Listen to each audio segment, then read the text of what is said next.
Bostonian is Matt Perrault. This is our city. The Book is Dave Sherapan. Pay him.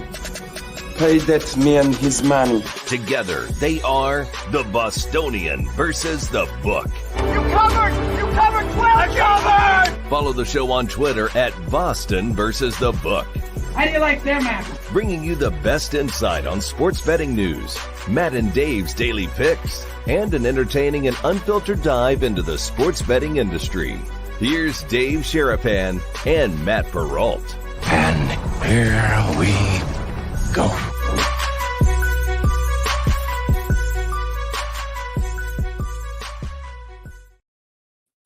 It's time to go whale watching, boys and girls. How are you? Welcome into another episode of the Bostonian versus the Book. He is Dave Sherapan, the Book. I'm Matt Perrault, the Bostonian. Alex Kane, Sporttrade. Whale Watch Wednesday.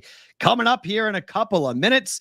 We got day baseball. We got night baseball. We got 4 games to get into. We've got an awesome interview coming up with Evan Abrams from the Action Network, whose articles, if you are not reading his college football and NFL unbelievable breakdowns. I mean, the stats, the information, just the overall ability to take the time that this guy puts into it. I cannot wait to talk to him today. I've never talked to him. We've been exchanging emails all morning with him. It's going to be a ton of fun to have him on the show here today. We are live on our YouTube channel and on Twitter X at Boston versus the Book, replayed on Sportsgrid TV and on Sirius XM channel 159. Dave, how are you? How much fun was yesterday for you? Awesome. Yesterday was great. Had all the games right, which helps when you get them right because the Dogs won, except for the game where the favorite won, which the favorite was supposed to win. Right. A lot of unders. Good day for the books. Good day for somebody that likes unders. We had playoff baseball. The one game that went over was supposed to go over. So worked out great. Elimination day today, possibly. Possibly. We'll have a lot to keep an eye on with that. And then, Whale Watch Wednesday is every Wednesday, and Alex is there, and it's good the Eagles are off, so we don't have to worry about that. The Phillies are relaxing, getting set, waiting for the next episode, like Dr. Dre would say. I can't wait. If things line up, if this stat holds true, where the winner of the first game wins the series, we get Phillies, Mets, and Padres, Dodgers. Sign me up. I'm good for all of that. Let's go. Yeah, it could be really interesting. So the winners of game 1, since we started the 3-game wildcard series, are 8 for 8. Does any of that get snapped here today? We go in 12? Only 8 times. Well, it's only 2 years. This is the 3rd year. For the 3-game series. Mm-hmm. Yep. Gosh, it feels a lot longer than that. Just 3 years. This is the 3rd time we've had it. So 8 for 8. We go 12 for 12. No. We go 8 for 12. We have 4 game 3s.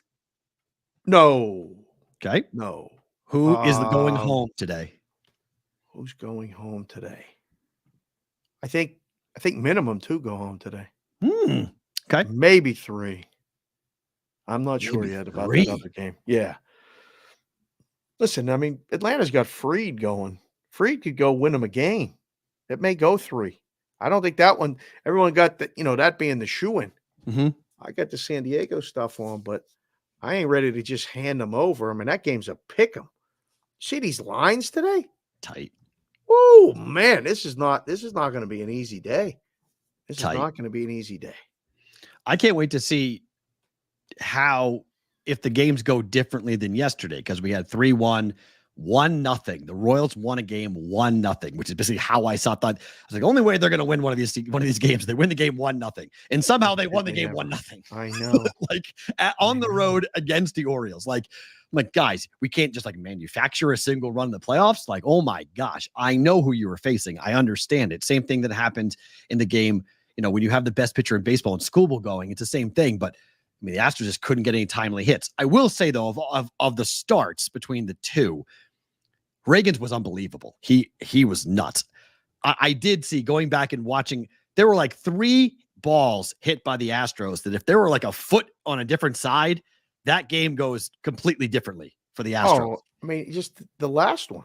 I mean, Hayward was looking changeup. Yeah. It was 2-2. He got the changeup. He ripped the ball Right to first base. at Torkelson at first. And I mean, that was 2 feet over, a couple inches. And, we fight for that inch here on this show. They fight for that inch every day. Yep. And man, oh man, that's down the line.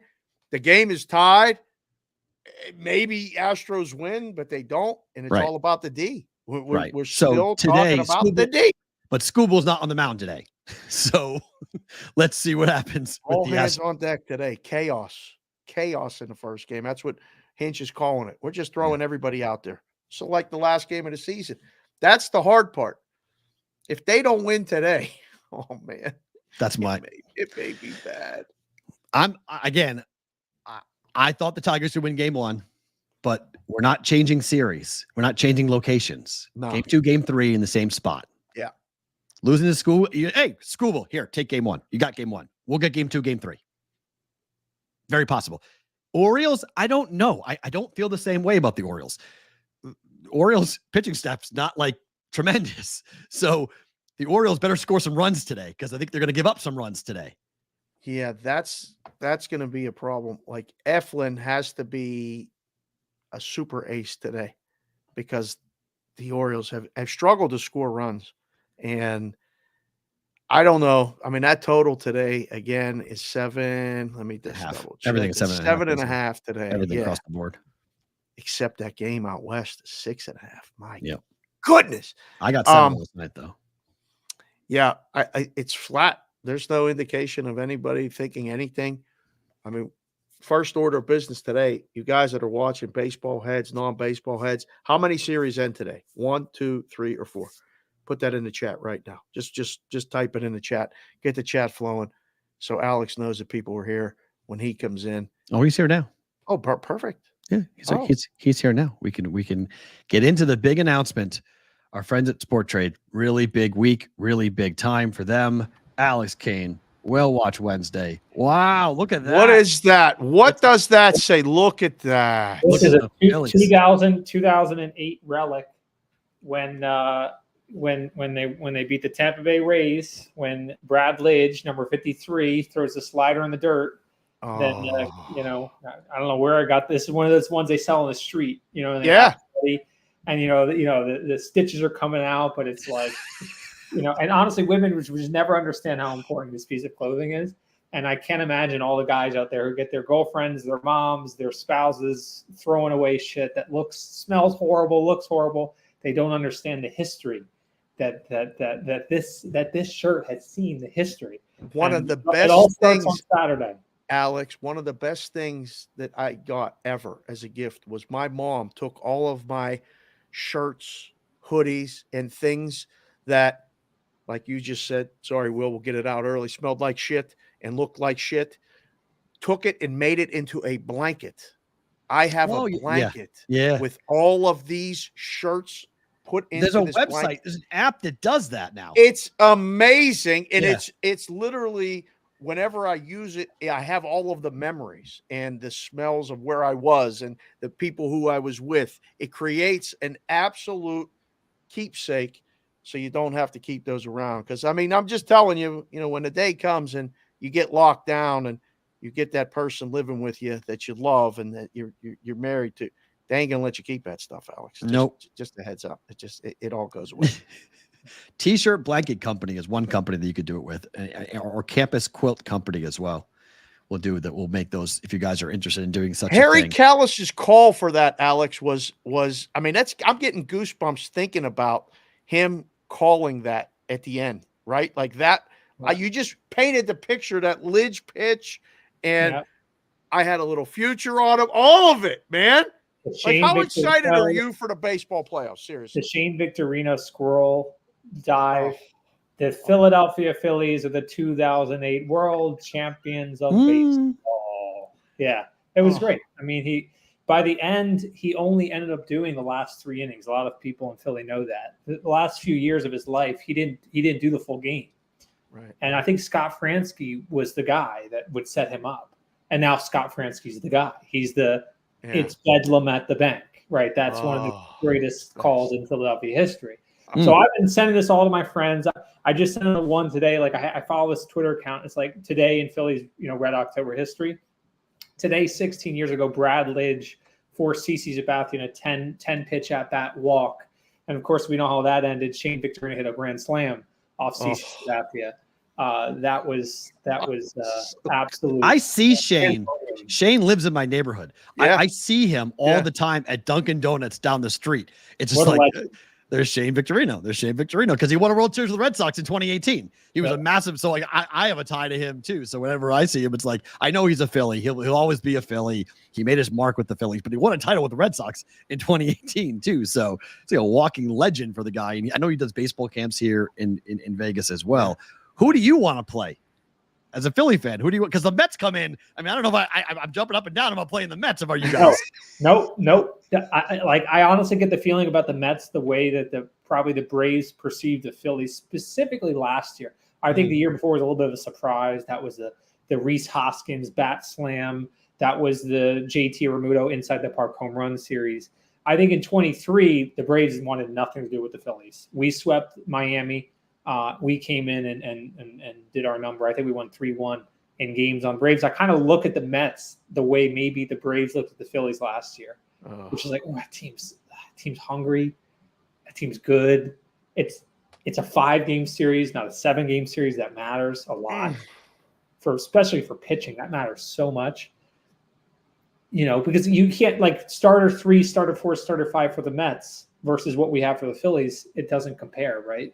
But, they're playing baseball. Actually, tomorrow, the Phillies are going to play a full. Did you guys hear about this? Yes, I saw this. Full game. They picked teams. They got umps to come in. They did captains. They did full drafts. And they're playing a full squad scrimmage tomorrow. And everyone in Philly is like, can you open up the ballpark? Can we come in and watch this? We'll pay money. We'll come in and support this. Everyone's like, televise the draft. Put the draft on Comcast. We'll watch it all, and then we'll go to the game and watch the game. 100%. And with walk-up music, full everything, like a literal full dress rehearsal. Can you imagine how cool that would be?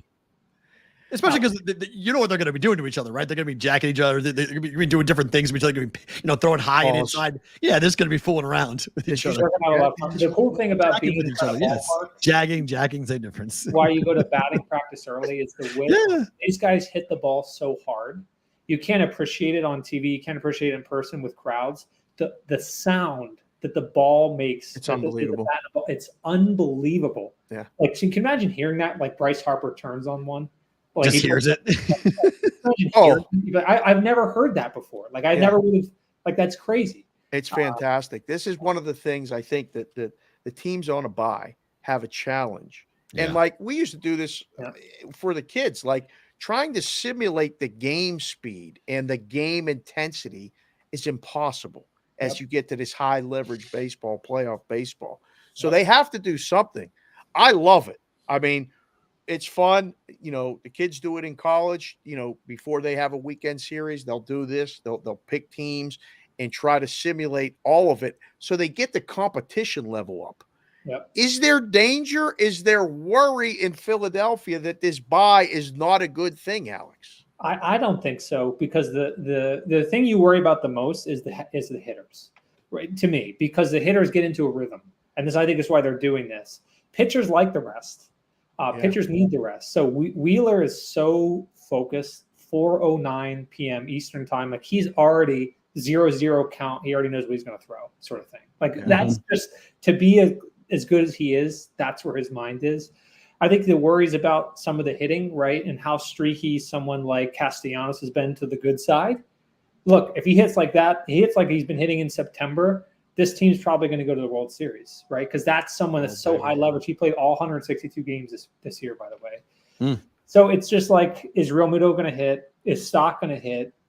You sort of know that like Schwarber's going to hit and Harper and these sort of things. You kind of assume that they're the star players, but these guys, middle of the pack, it makes a huge difference. Like what Castellanos did in the first half of the playoffs last year. Yep. He was on fire, 2 home runs, hit the Liskio's Bakery sign almost twice in a row. That's like the last 15 years. That's a great thing about baseball too, right? You are like when a sponsor comes in, like, yo, that was a McDonald's sign, and now it's the ESPN bet sign. Like the old Toyota sign is literally the ESPN bet sign. Every time I go to the park, my friends were like, we're all screwed up. Like, that's the Toyota sign to us. Like, if you can or hits a Toyota sign, that's huge. Like, that was the Toyota sign that Bobby Abreu used to hit, right? Or Mike Lieberthal. Yeah. So yeah, we're obviously extremely excited. I think hopefully I can convince my not significant other yet, my girlfriend, that maybe I've been sending her memes all day of like, I'm in credit card debt, but I want to go to the sort of thing. Let's go. Let's go. You got to go to the game. Like if you can, you got to find a way in that building. Arizona is out. Yes. Were you rooting for Arizona to get in with that crazy doubleheader on Monday? So you had a little Diamondbacks hype and a little bit of stuff with everything you got going on with Sporttrade in Arizona? Yeah, I'm now just thinking that would have been great. Oh yeah, shoot, that would have been great. But that team was screwed by just the way it all set up, which they kind of got screwed out of it because there's no way that second team is really going to try once they're in. No. Like either team just needed to win a game, sort of thing. Yeah. Arizona has been very exciting. We're trying to line up our first trade we've got a radio host out there. Shout out to KQFN Phoenix, Dylan Cohen. He's the host out there. Mm-hmm. And we were at dinner. We're like, all right, you're going to make the first bet. And he put out a poll to his audience. What should my first bet be? Either Phoenix Suns to win the NBA championship, which is about 3% odds, so like 3,000, or the Diamondbacks NL at it's like 4% odds, 25-1.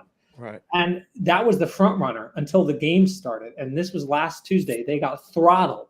I think they were playing San Diego. They got throttled. And by the end of the dinner, the poll had switched. She's like, guys, they haven't been eliminated yet at that point. Like, I guess I have to do Phoenix Suns to win the NBA championship, which ended up being our first trade in Arizona. Because the audience looked at it, one game and just said, this team just got throttled. They're not even going to make the playoffs. Why would you bet them to win the NL? So Suns to win it all. Yeah, I don't know. Well, let's talk about the launch, though, because that is official. Sporttrade is now available in Arizona. Very cool. The app is live. It's your fourth state. Just how excited are you guys? I know you were there this past week for the launch, but what's the internal feeling? What's the company-wide feeling about you guys being live in Arizona? We're just on top of the world, like walking in the cloud. We're so excited. A couple of us went out there. We did an event at Scottsdale. We had like 40, 50 people show up, which was amazing. Nice. People that were just excited about what we bring to the market. We did, handle's not the most important metric, obviously, but it gives you a good idea of our customers taking to the product. We did over $200,000 of handle on our first NFL Sunday in Arizona. So that's very good. And the customers out there, I think it's interesting timing for us because a lot of companies are leaving the market. We're coming in the market, and that maybe gave us a little bit of juice. So we had a lot of folks that are influencers. Shout out to Promo Cactus out there. Like he said, like, I'm going to this Sporttrade launch party. It's legit. And then we met people there. They're like, yeah, I never heard of you, but I saw on this Discord, I saw on Twitter, I should show up. So here I am. And what's this about? So we're really excited. Arizona is hitting the ground running, which is awesome. And then, we're just about 3 weeks away now, 2 weeks away from the Virginia launch. So yeah, very, very excited. At a team of our size, it's a lot. How important is it? Because it has been tied to having a relationship with a team in a city to launch. Like for you guys, it's not. You don't have to do that in Arizona. You don't have to be tied to a team. Mm-hmm. When you go into a market, like just explain a little bit of the challenges as far as before you had to be tied to a team. Like, and in some states, like in North Carolina, you had to have a tie to a team or a golf course or however they did. You guys are going in there and saying, look, we're here, we're open, take bets, right? Yeah. I mean, the market online sports betting is incredibly overregulated, and the person that hurts the most is the customer. At the expense of the customer are many, many people that have their hands in the jar that get enriched that bring no value at all, zero, to bringing these products to market. That's just a fact. In Arizona, we did have to still partner with a land-based entity. We did it with the Quitson tribe. We met the tribal council when we were out there. They're awesome. They're like, look, we just partnered with a different company. I won't name them because we're not out to bang anyone. I know how hard this is. It doesn't matter. And they said, look, we like this model. This is interesting. You're going to take huge bets. One of the guys has seen the whale tracker before. I'm like, that's cool. I'm like, yeah, that's us. It's like, I didn't know that was you guys. I just figured that was like big bet sort of thing, which is great. Virginia will be our first state where we actually don't have any partner whatsoever. We can just apply direct. And that is the model. We could have done this whole sports betting thing all over again, guys. We don't need casino. I like casinos. I like the good people. We don't need them as middlemen because all it does is it makes it so that there's less innovation, less differentiation, less new ideas because it takes so much capital to sort of get into the market. It shouldn't be that way. And we're starting to see sweeps and DFS 2.0 and all this stuff. And that's where a lot of guys are going because the regulated market has told you no, and it shouldn't be that way. There's still time, right? We're in the third inning. We're down 4-1, right? And, it's okay. We just got to pull the starter out. We'll get a nice reliever in, go to the bench, go to the bullpen. Doesn't always have to be this way. I think as some states have heard our argument, like, look, these guys could come into our state direct. They're going to be additive. They're going to get new customers. They're not really going to step on the toes of the Bet365s and the FanDuels. Why wouldn't I do it? It's not going to happen overnight. It's going to take time. But 10, 15, 20 years, you will not need a casino partnership to launch in any state. You just won't. It just, for the same reason Netflix didn't play a blockbuster for market access in Texas, right? Right. Doesn't make any sense. So it will get there. It'll take time. But, partnering with the Quitson has been awesome because they came to us and like, look, we had a partner. They paid us a ton of money. You come in here, not going to discuss like the economics, but it was very, very cheap relative to what it's been years past. We want somebody to come in and do something different. Like there's no guarantee you're going to work, but why not? I mean, it's something different. Let's go for it. And then we had lunch with the lawyer who hooked it all up, came through our junk email in January of 2024. I was on the phone with the guy in 10 minutes. He said, look, we need a new partner. What can you do? He clearly cold called us, typed in sports betting US apps, ended up on some affiliate, saw a name he never heard, Sporttrade, typed in media or contact at sporttrade.com, got stuck in our spam folder. One of our guys rerouted it to me, and I was on the phone with him within 15 minutes. So he got a nice bottle of wine from me personally. Don't even know what nice bottles of wine are. We're driving over to meet the guy for the first time. Anthony's in the front seat, like, Anthony, like, I'm taking you in like you're my dad sort of thing. And I'm like 19. I don't even know what sort of wine is nice aside from going up to the cashier and being that idiot who says, what's the nicest bottle of wine? Well, yeah. He's like, nice price, $75. And right. Oh, there you go. All right. So that's does it make it easier as you guys, like you started in Jersey and obviously you guys went into different states, Iowa, and now you're going here into Virginia in a couple of weeks. Arizona now just launches. Does it get easier after each state, or is each state individual and unique with the challenges that come with the launch? A little bit of both. I mean, each state's, has their own way of doing very particular things. And I think as this industry matures, a lot of that's going to get simplified. It just has to for this business industry to be bigger than the big four, right? So regulators are going to have to say, look, I make them do this, you make them do that. Like they're ostensibly the same thing.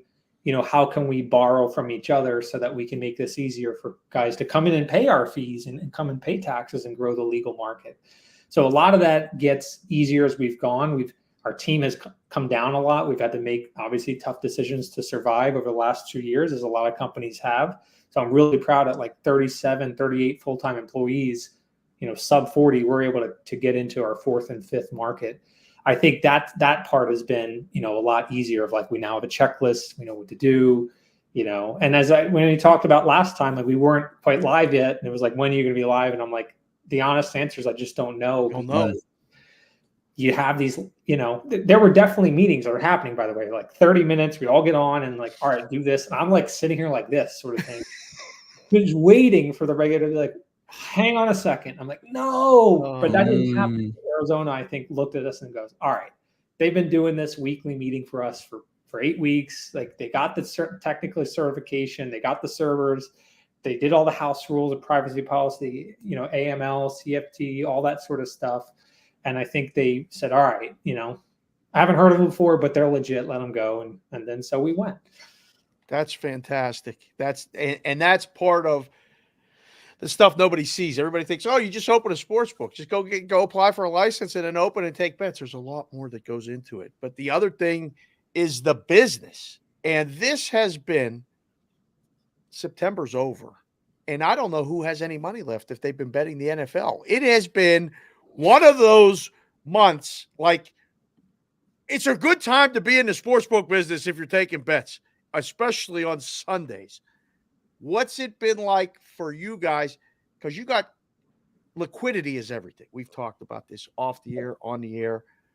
When people get smacked in the mouth, do they keep coming back? Like, how do you tell somebody, well, we got this great innovative product and we take big limits and we take bets, but it's really hard to pick a winner on Sundays. Like, it's really, it's getting harder and harder. I mean, the coffers are pretty padded up at the sports books, aren't they?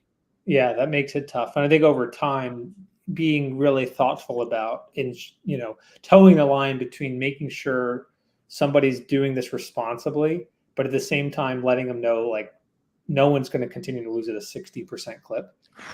It's a tough toe, like, line to toe, honestly. Yep. And that's something we haven't really tackled as a business yet, where you have someone that's losing a lot. It's like, well, do you want to really nudge them even more? Because now you're in that whole responsible gaming world of, like, maybe the reason they haven't redeposited with you in the last week is that they're done gambling. And that's like a really important decision they've made that we should support.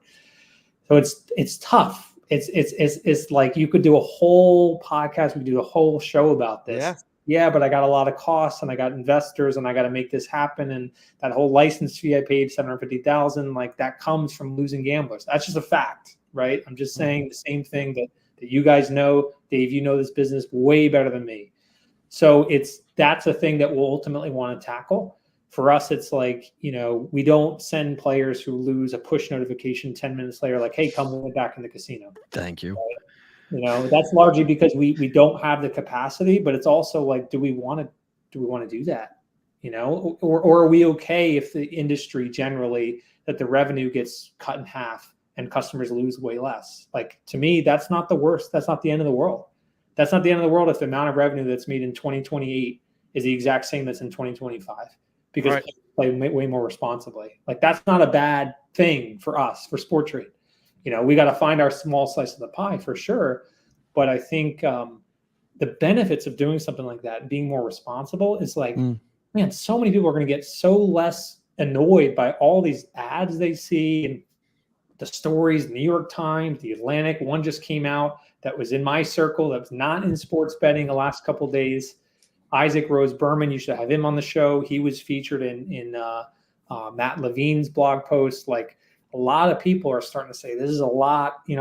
Every other ad is this same game parlay, that casino, this sort of thing. To me, it's like, look, sports betting is a lot of fun. There's going to be people that choose to do it. We want to make it as efficient, safe, cheap as possible, and intuitive. But we're not going to break that fourth wall and grab that guy off the couch and make him use the app and throw bonuses until he does something, because that's not really gambling as I thought it should be invented. That's not. Someone should be making a willing decision, not to say, oh, I'm just doing this because it's risk-free. And then on the back end, they start depositing and losing a ton. It's like, what I mean? Do you think the bonus bet thing ends at some point? We have already one federal bill, the SAFE Act, that's being talked about. I don't think that goes anywhere in 24, maybe does something in 25. But we have people in Washington that are asking questions now and starting to say, okay, what is going on in the sports betting industry and how is it being regulated? Who is watching? Who is taking care of the quote unquote public interest, if you will?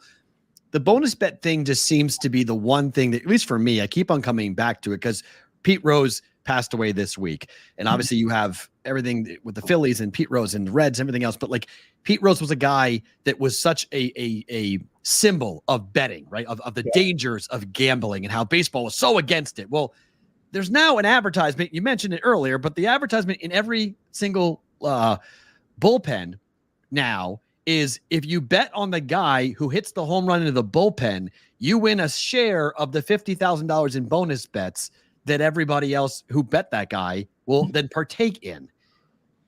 It's not real. It's fake money. It's just, here you go. You can't really take it out, but you can play with it, you can gamble with it, and you can roll it over. Does that ever go away? Will we always live with that? Because you mentioned it in the beginning of sports betting. If I had told my bookie back when I was in college, hey, by the way, I want a bonus bet, he'd be like, what are you talking about? It's like, I want to bet with fake money. Well, that's great. Go play Monopoly. Like, you want to bet for real? Like, where's the money? It's real money. Does that ever go away? Yeah, I'll answer this question by thinking about the trajectory of your relationship with sports betting, right? Okay. If it started with that bookie, there was no bonus money. You knew going in that you were playing a game in which 11 is bigger than 10. And you willingly made that decision because for you, it like for me, it makes enjoying the game that much more fun. Right. You can split it with your friends. You can talk about it. You can build a whole media network like what you're doing right now around it. So many people now, that's not the relationship with betting that they have. The relationship with the betting they have is, look at this guy that hit the 30 leg same game. That's going to be me because it's being marketed and I can do it. And oh, by the way, it's risk-free. That's a very different entry into this industry. So when I think about the future of the industry, the true size of this industry, to me, is what Vegas has been doing for years, because there is no bonus money. People that play in Vegas know the game. They're risking money to win money. There's no, magical calculus of like free and I'm definitely going to win. That just doesn't exist. Yeah. But to answer your question, the bonuses aren't going to go anywhere. They're going to go up more. And the reason they're going to go up more is that this new version of sports betting from these big players is take more and more and then give more and more back, so that you're still holding 6%. But at some point, we already see the hold is 12, 13%. They're giving 4 or 5% back. It's going to be holding 20% and giving 10% back, and then holding 25% back and giving 12% back, so that the net hold goes up. But at the same time, they're giving more bonuses. Look at what FanDuel's saying.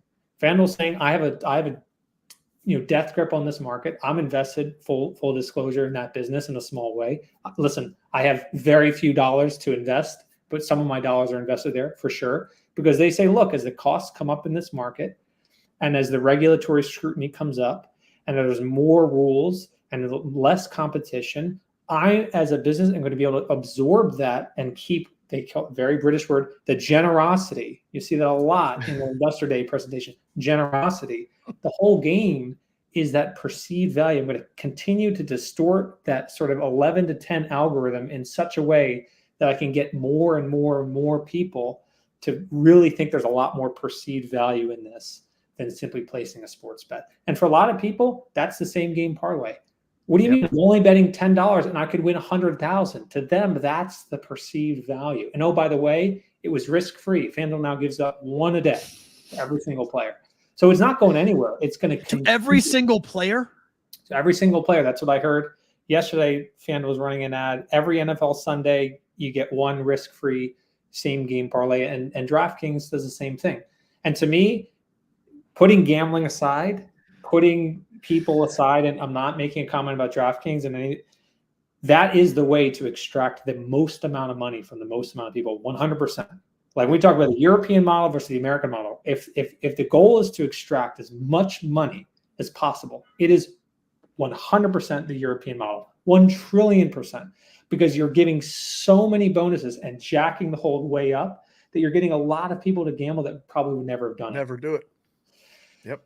Yeah. To me, that's not something I'm super, super interested in, because I want to build something that people think, oh, this is fun. This is intuitive. I like this. I get more control, rather than what do you mean same parlays are bad? I get 100% profit boost, dude. You idiot. Do you not even know math? Like, these are the things that these players think, because all you have to do, it's like Amazon, it's like Walmart on Black Friday. The TV's $400, and then magically, the TV on Black Friday is $400 or $800, yep, off. It's the same thing, right? And all these profit boosts, all the profit tokens, it's not taking any money away from FanDuel. At the same time, they just jack up the hold on the back end, such that synthetically they're holding even more than they ever were. Yep. But you're distorting that algorithm. Like if you had that first relationship with your bookie, here's $500, 10x rollover, you're probably thinking to yourself, I just got $500. No, you didn't. Rollover, a 10% whole, you actually just lost $300. Yeah, I learned that the hard way in the offshore world in the beginning of like, what do you mean I got to bet this 4 times over? Wait, what? I won. No, yeah, it's a hell of a deal. Actually, it's the same thing, and it's going to continue to go that way. And I think Sporttrade, like our whole goal is like, it's a very different model to that. Like, sure, someday Sporttrade will have the same game parlay. Actually, starting to work on that pretty soon, and it's going to have fantastic odds. It's going to be really, really competitive, but it's not going to be Sporttrade's.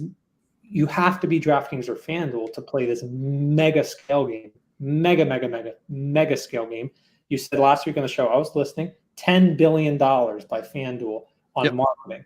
Okay, so let's think about this. Probably 30 to 40% of that, maybe more, is those free bets, the free bet tokens, the risk-free. So $4 billion. Like, it's why Nigel Eckley said, wait, I started FanDuel. I know how to do this. I'm an expert, brilliant guy. Someone asked him in 2019, how much money do you think you would need to start a sports book? He said, that would compete with the biggies. He said $500 million. And then he changed his answer again to $1 billion. And if you ask him again now, he would say, look, there's a reason he's not doing it in the regulated U.S. market. I'm not speaking for him. I'm just saying logically it all makes sense, right? So that model is over. DraftKings, FanDuel, maybe Bet365, maybe. They're going to be 85% of the market forever and ever, and they're going to do it by more and more and more bonuses. Sporttrade's thinking, let's get to 2, 3, 4% of our market by doing something completely different. The more different we can be, the better. That's our game. That's what we need. Last one for me, sir, before we get you out of here. We got Evan coming in right now behind you. Tell people what the plan is for Virginia, because we got a lot of people in Virginia that will show up if you're going to do a launch party thing. Yeah, so we're doing it right now. Let's get this plan in Virginia, because we might surprise you and show up ourselves. I'm just saying right now, I might. Matt can't, but I might. This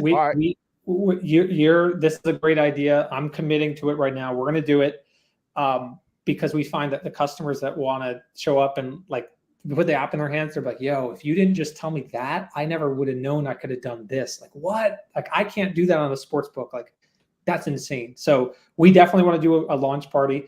The only tricky thing is we don't know when we're going to launch. That's fine. So what is the launch? We'll help you blast it out, but just keep that in mind that we got a lot of people that are asking in the chat. I'm getting DMs right now. People want to get in touch with you. It happened last week or 2 weeks ago, whenever that was, with the Colorado guy. Virginia's on the horizon. We're excited. We thank you for being here. It's been awesome. Get your rest. Baseball is starting. You guys on the corner. Saturday, baby. There you go. Go Phillies! Alex, thank you so much. That's Alex Kane from Sporttrade here on a Well Watch Wednesday, every Wednesday here on the Bostonian versus the Book. We go from that right into Evan Abram from the Action Network joining us here on BBB. Right there, Evan, Matt, and Dave, welcome to the show. I've been reading you forever. Thank you for joining us today. What's going on, guys? How's it going?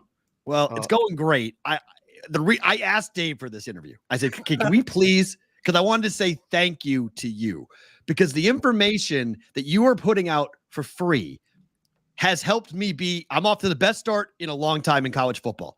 And I completely attribute it to the facts that you are pointing out, the trends and information that you are putting out every single Tuesday. Hey, on Tuesday morning, the first thing I do, I go look at your college football thing. Okay, where are we at trend-wise? How much work are you putting in during football season for the NFL and college football trends? Work is a funny term. I work really, really, really hard during football season, but we've also gotten to the point in 2024 where automation is key. AI is key. All these different resources that I'm going after, and I could call out different companies. Like I'm looking at my right here where I have all these tabs, PFF, Fantasy Points, Football Database, Yahoo, FTN. You could just profile, like I've got them all up. How many tabs do you have open right now?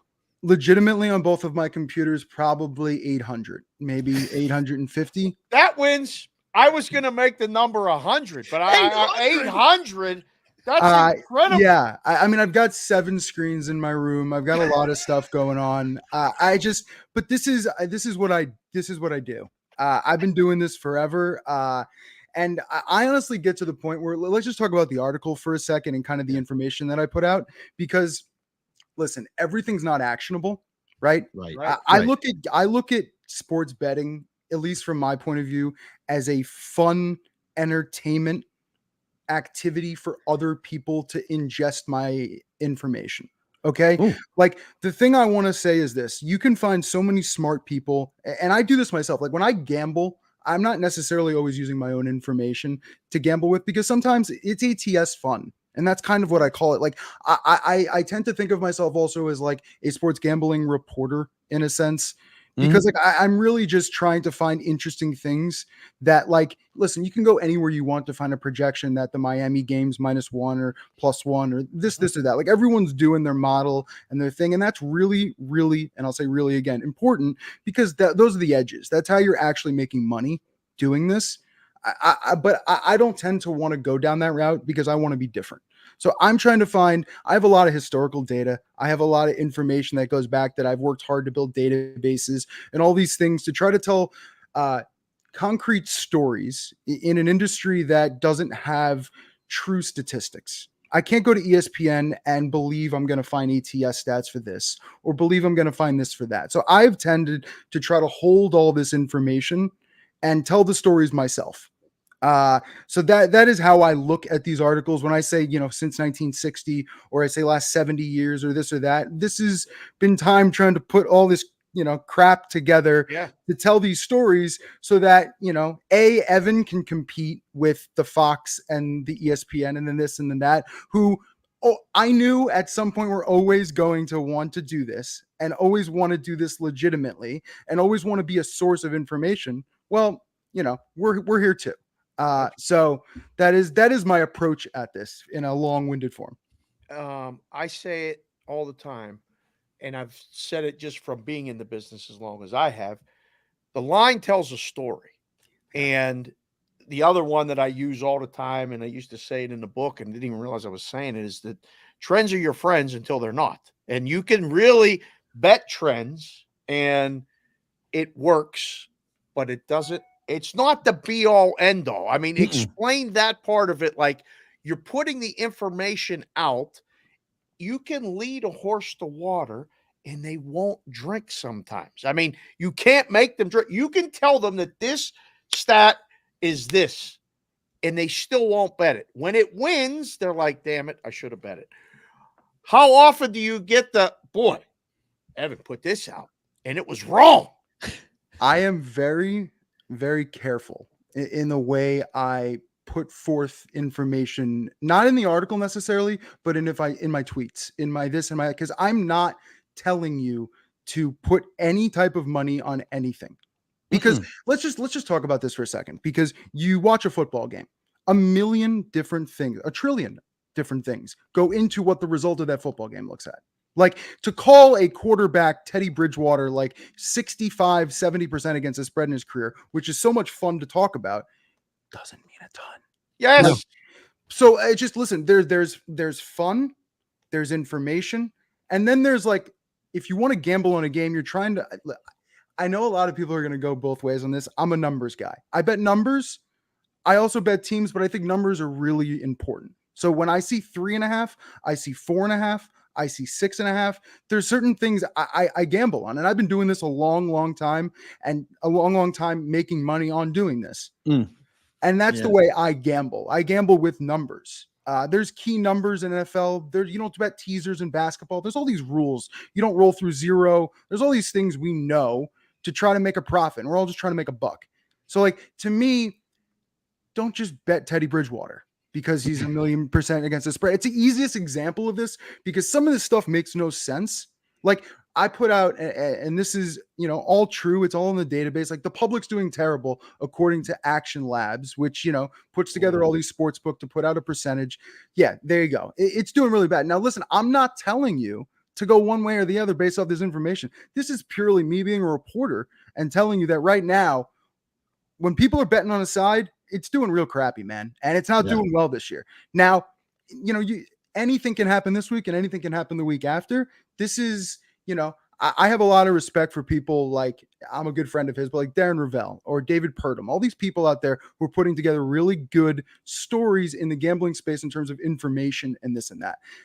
it's how I look at myself. It's the way I decided to want to differentiate myself in this Right. area, because I feel like that's important and something that's kind of not being covered when all the other stuff is being covered a lot. So I don't need to go down that area.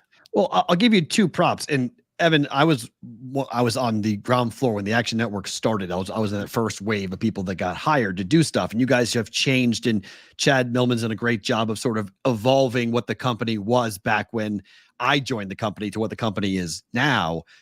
You're pointing out things. To give an example, I had never heard the Sean Payton week 3, week 4 trend.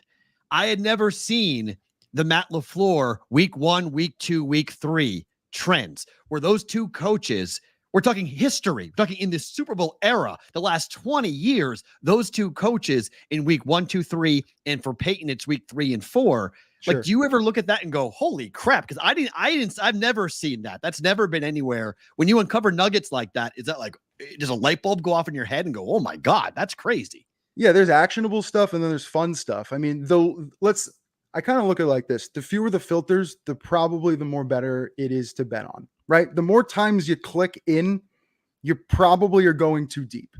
So when you talk about game number, right? Like Sean Payton, and that to me is a little, when I'm betting, I'm thinking about that. It's in the back of my brain. Am I betting on them purely based on the information? No, but when the number goes from 7 to 7.5 and 8 to 8.5, correct. All of a sudden you're like, it's an 8.5 point number. It's like, oh my God. Yeah, like I had Indy this past weekend. I had Denver this past weekend. But, is it purely because, Mike Tomlin never covers the damn road favorite, or because Sean Payton, I'm saying, like all these different pieces of information go into how you set up your board for the week. Like, think about it, between weather and yards per play and EPA per play and ATS trends, and this guy's a dog. There is just so much now that it's legalized that you're never asking someone to make a decision based off of one piece of data, because it's just not smart. It would be never something I would tell you to do. Now, is there certain things that are just absolutely crazy? Like, I do believe in some of this stuff, but some of it is noise, because so many damn things happen in football games, man. Yeah. Is football your thing? Is football is your favorite? And do you find it the most, like, obviously it's the thing that everybody bets on. Yeah. It's by far the most handle. But I've said that, like, baseball really holds truer to the numbers in a lot of betting wise things. But football's your thing? But I'll answer the question a few ways. In terms of the work I do, I follow the popularity, right? Like I'm trying to get attention. I'm trying to get, people to follow along. Everyone bets football, man. So like from like a writing point of view, my time point of view, automation point of view, articles, shows with Chad and podcasts and this, and then all this different types of stuff, football. But from like an Evan point of view and how I do my yearly betting and this and that, I tend to live by what I think Dave, Matt, you guys would both believe this. Whatever they spend like odds makers, the most time on setting a line to, I want to spend the least. Right. Like I want to go and try to find stuff. Absolutely. Because that is, and it used to be the WNBA. It's no longer that. Like WNBA used to be the thing I spent a lot of time on, because they just didn't care, because there was no volume and nobody, and there was lines and they were taking nice maxes and, because it was a sport and it was there. But you got to find, that's how you try to win in this area. Like the Sean Kerner, the Chris Raybon, the people who work for Action Network, who, are doing unbelievable projections and work and hitting these ridiculous, like 8-1s and 7-1s and doing all this great stuff. Unbelievably impressive in the sense that that's just not the places I would tell people to go if you're trying to make money in this area. Right. It would just be, I would be looking at in other areas. And that's why I say, like, table tennis. Are you talking about like table tennis? But only if you have an angle, man. Like only if you can find something. Only in Colorado. I know. Yeah, that's funny. I know. I got friends who own soccer teams and this and that. You get pieces of information, and then the team wins 4-0.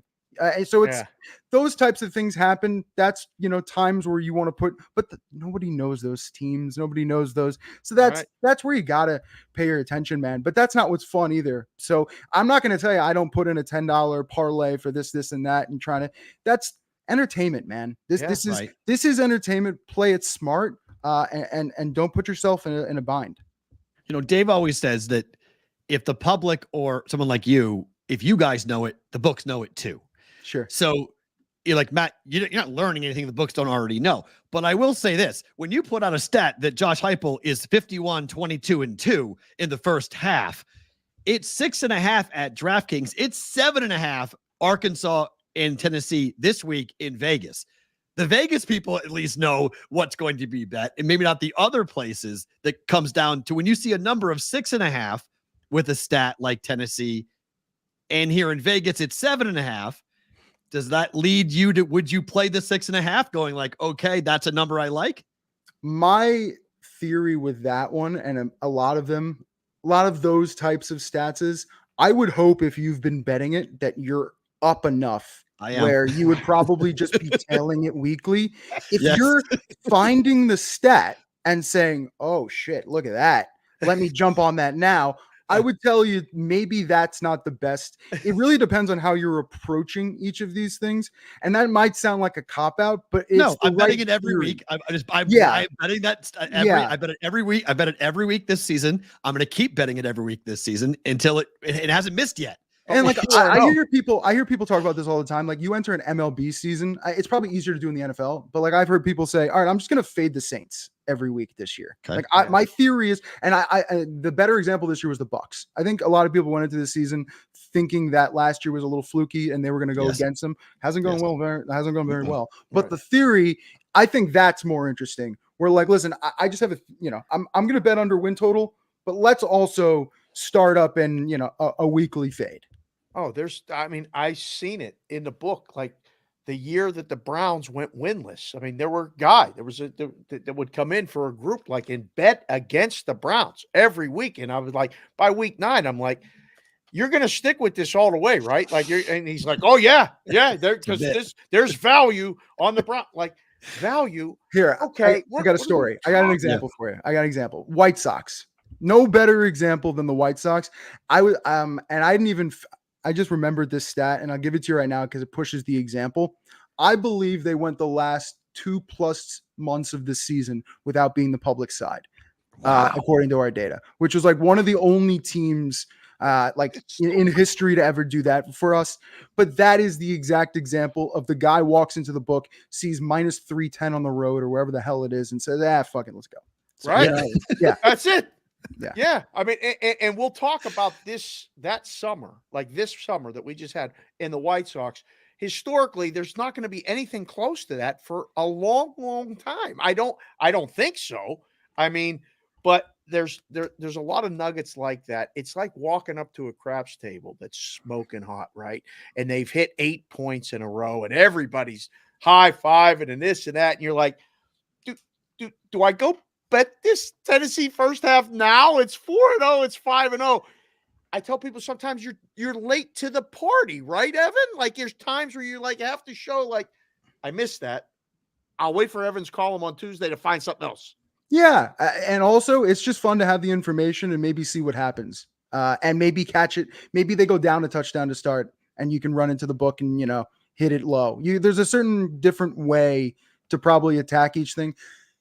Information is key. It's all I'm really trying to do in each of these articles is just, arm people with different fun things and different interesting things and different, sometimes really profitable things that are happening in each of these sports. And, between Bet Labs, which I'll talk about, which is like an Action Hour proprietary system. Mm-hmm. I've got like 300+ systems that are active in just the NFL.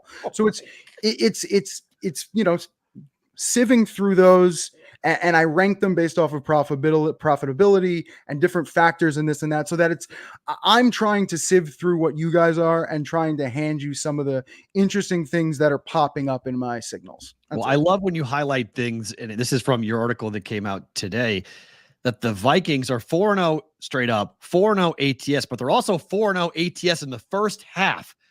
It's the third time in the last 20 years that a team has opened up 4-0, 4-0, 4-0 in the NFL. It's inexplicable. Are the Vikings for real? Like, what do you make of that?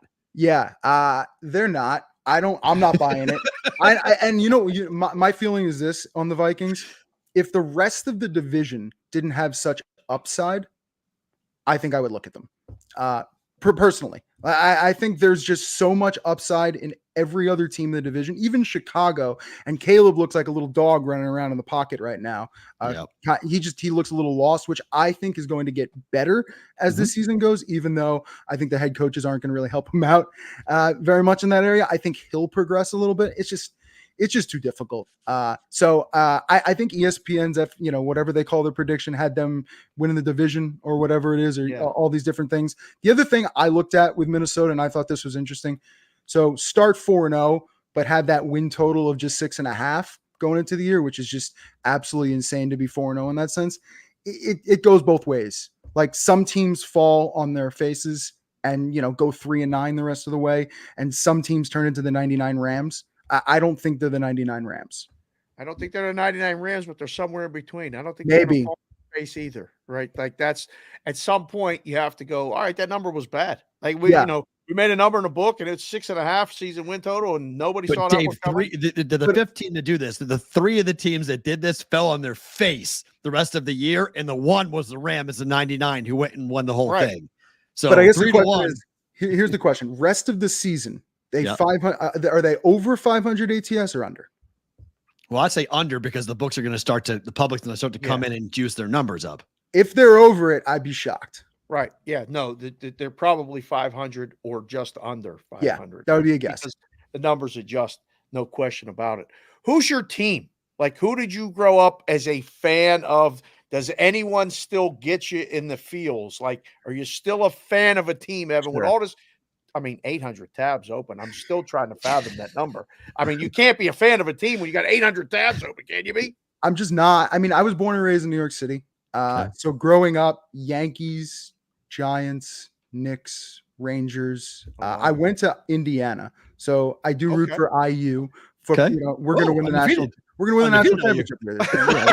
Okay, don't worry about it. You got a football team. Yeah, don't worry about it. The best story was when I went to Indiana, I was buying basketball tickets. The football tickets came free.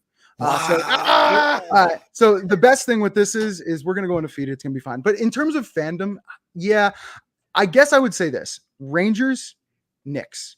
Oh, because if either of those teams ever decided they wanted to win a title, it would be this city would go absolutely insane. But the one stat, which as a New York guy, I've made sure I'm on this one as well. We're in the longest drought of New York sports championship history, going back to thing of beauty. Ever. So beauty. It's just absolutely insane. And I know the Yanks in the playoffs right now and all that good stuff, but gambling's kind of taking it away. Like Giants won the Super Bowls. I'm not really out or do anything like that. I root for the teams, but I root for the teams who cover for me, man. Yep. Amen to that. I'll give you a couple of questions from the audience. Mikey Awesome wants to know, what week in the NFL do you feel more confident in the data trends? Oh, interesting. Week 1, 2, and 3, and then weeks at the end. Interesting. Yeah, so 17, 16, 18, I think are the best because teams tend to when you don't know early and later in the season when business decisions get made. I think both of those factors, like Stuckey for us has a great one about betting teams who are out against teams who need it. At the end of the year, it's profitable every single year going back 15, 20 years. So certain things like that, beginning and end. And then is Daniels Rookie of the Year? I bet it preseason. I bet it preseason, so I would damn hope so. I also like them to win the division, so I am all Washington. I hope they find some defense at some point because, we were talking about it yesterday. Commanders Lions total right now would have to be in the 55, 56. Oh, for sure. Especially first number in my head was speed limit. I said 55, right? The old speed limit. That's how old I am when it was 55. But yeah, that would be. I don't know. If they don't win a division, who does? Yeah, I was anti-Dallas. I thought, listen, Same. the thing with Philly, what's really, really tough is you just haven't seen the targets out there. Without Brown and Devontae, they are just absolutely not the same team. And Hurts is a turnover mess. I think it's 19 of 23 games he's had a turnover. It's really, really bad. Yeah, he's just awful. We'll get you out of here on this because Wait, I have one question. Okay. Just it'll be quick. Do you have any projections of those 800 tabs or anything? The show's called Bostonian versus the Book. Do you have anything that could project anyone to beat the Celtics in the Can you work on some NBA stuff? Because I know what's coming. And hockey season's starting, and the Bruins are down a little bit, so we don't have to worry so much about that. Yeah, I put some NBA information together. I do some articles closer to the season in the playoffs, but I'll say this. Find anything. I'll say this though. One of my good friends, who's a pretty bad bettor, said this morning that he wanted to put 1,000 on them to win. He was almost sure of it. So that's probably a reason. Yeah, Boston's not winning at all. They're not. I'd be stunned if Boston goes back to back. Yeah. Covey wants to know: do you think Penix got the pylon with the ball in 2020 against Penn State? I don't even need to. Why are we even? How is that question even asked? How is that question even asked? I would say 6 inches. Fight for that inch. That's what we do on the show. I love it. Evan, thank you for your work. I know you're paid. I know it's your job, but I'm telling you, we talk about it every week on the show. We do Tuesdays, we do Wednesdays for college and NFL football. It is such a fun conversation. I'm a big trend person. I love talking about it. And obviously you don't bet anything blindly or follow it blindly, but it's awesome, actionable, interesting information you put out every week on the Action Network. I appreciate it. Thank you for coming on. Thank you for being this. It's really cool. Yeah. And also I'll say this, huge fans of the show. Watch it all. Like even well before this, and even before you guys reach out, I check you guys out all the time. Fans of both of you. So keep the run going, enjoy it, and come on anytime. Appreciate it, man. Thank you. Evan Abrams for the Action Network joining us here on the Bostonian versus the Book. Great stuff with him. And if you aren't reading his stuff, I mean, again, you can see where I get a lot of show prep stuff from. 800 tabs. So don't yell at me anymore. Yell at me. I'll never say another word to you. Like that's. I thought 100. I thought triple digits is what, that's why I asked. That's incredible. Can only imagine. He said he got 7 screens and he's looking at stuff, curating stuff. Listen, there's so much work that goes into that of trying to just find something that comes in. We have a lot coming. Actionable. It's informative. It's fun. It's bettable. There's so many different things and so many different things to look at. That would be, at some point we might have to figure out how to either get Evan on the regular or just have him turn the camera around and say, this is what I'm looking at. Just a quick flash. Can't give away everything, but 8 screens is just, it's unbelievable. Yeah. All right. We got a lot. We haven't even touched the rundown. So we got to get into it. This game is, we already started. Shoot. Where are we at?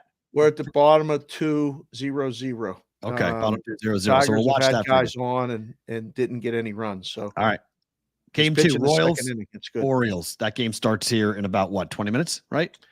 Yes, for that game for game 2. Let's see, we got no 1:38 our time. So we got an hour. So we got to have some time for that. Spaced them out a little bit. I gotta say, I'm worried about the Orioles today. I think the Astros win today. I'm worried about the Orioles. Yeah. I mean, Lugo's that's a big number 2 arm to throw here. And at times, Lugo was, as good as anybody in the American League. On the road, he was great this year. Yeah. Give him a poll. We'll give him a vote, a poll to vote on right now. Who wins today, Baltimore or Kansas City? Because I think them having to, they had to win the Burns game. I thought so. This is going to be crazy. Because when you get to game 1-0 too, is right. If they don't win today, obviously it's over. But you get to game 3. Hinch called today for the Tigers chaos. It's chaos tomorrow. Right. For the Orioles. Everybody's the same in that situation, which, that may favor the Orioles if it becomes a kind of a complete bullpen game for both, where they, we're hitting and we're, it's a lot of opportunities and at bats, but I'm interested to see who wins today. The vote is up right now. All right. I just put my vote in. If you guys are watching the show, baseball heads, non-baseball heads, put in the vote and see. I don't know. I think Kansas City can lose today and still win. I think Detroit, I feel, really has to win today. I think the Orioles are in trouble, but I still think that the Orioles force a game 3. I still think the Astros win the series. I think the Astros win today and they win tomorrow. So they just had to get around Scooble and they couldn't and they lost. So now it's about rallying. Astros in 3, I think it's very possible. I'm not as confident with the Orioles because boy, oh boy. I mean, the bats can't go silent. Like you can't go ice cold at home. You need to have a chance. Got to get some offense going here today. In any which way, you got to try to get Lugo out of the game, and then you can try to get to the bullpen. And that's the underbelly. I mean, the Royals didn't have to show that yesterday. So you got to get to that Royals bullpen. The Royals in 2 yesterday at Circa was plus 444. Wow. That's a nice little 2-game parlay. And I think that's what the price would have been had you just parlayed the prices today. Guys, this stat is not sweeps, by the way, just so you know. It's winner of game 1 wins the series. So 8 for 8. When you win game 1, you win the series, not sweep. We haven't had 8 sweeps. We've had 3 games. Actually, only one has only gone to 3 games, to be quite honest. But we have had them gone to 3 games before. It's advanced. You win game 1, you advance. We'll see. We've got 4 games today. Those are the first 2. We'll get to the other ones coming up in a little bit. Somebody said this to me yesterday. I'm curious. Do you think October is the best month for sports?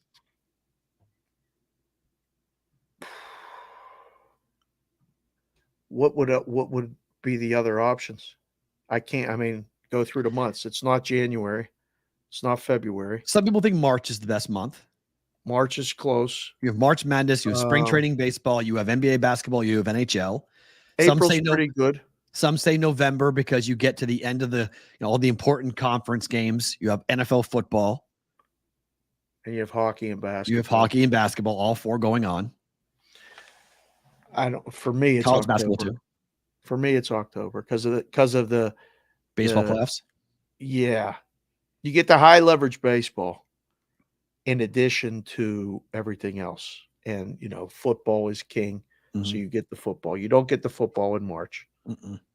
But I think it's a different thing because it highlights college basketball so well. And we get the games the whole month, all the tournament games. I mean, they're random. Some people might argue December with the, everything going on except the baseball, but the bowl games and the college. I think January is about to make a pretty big run with the college football playoffs, though. January is about to be pretty damn good. I mean, January has days in the sports book where there's 150 college basketball games on a Saturday.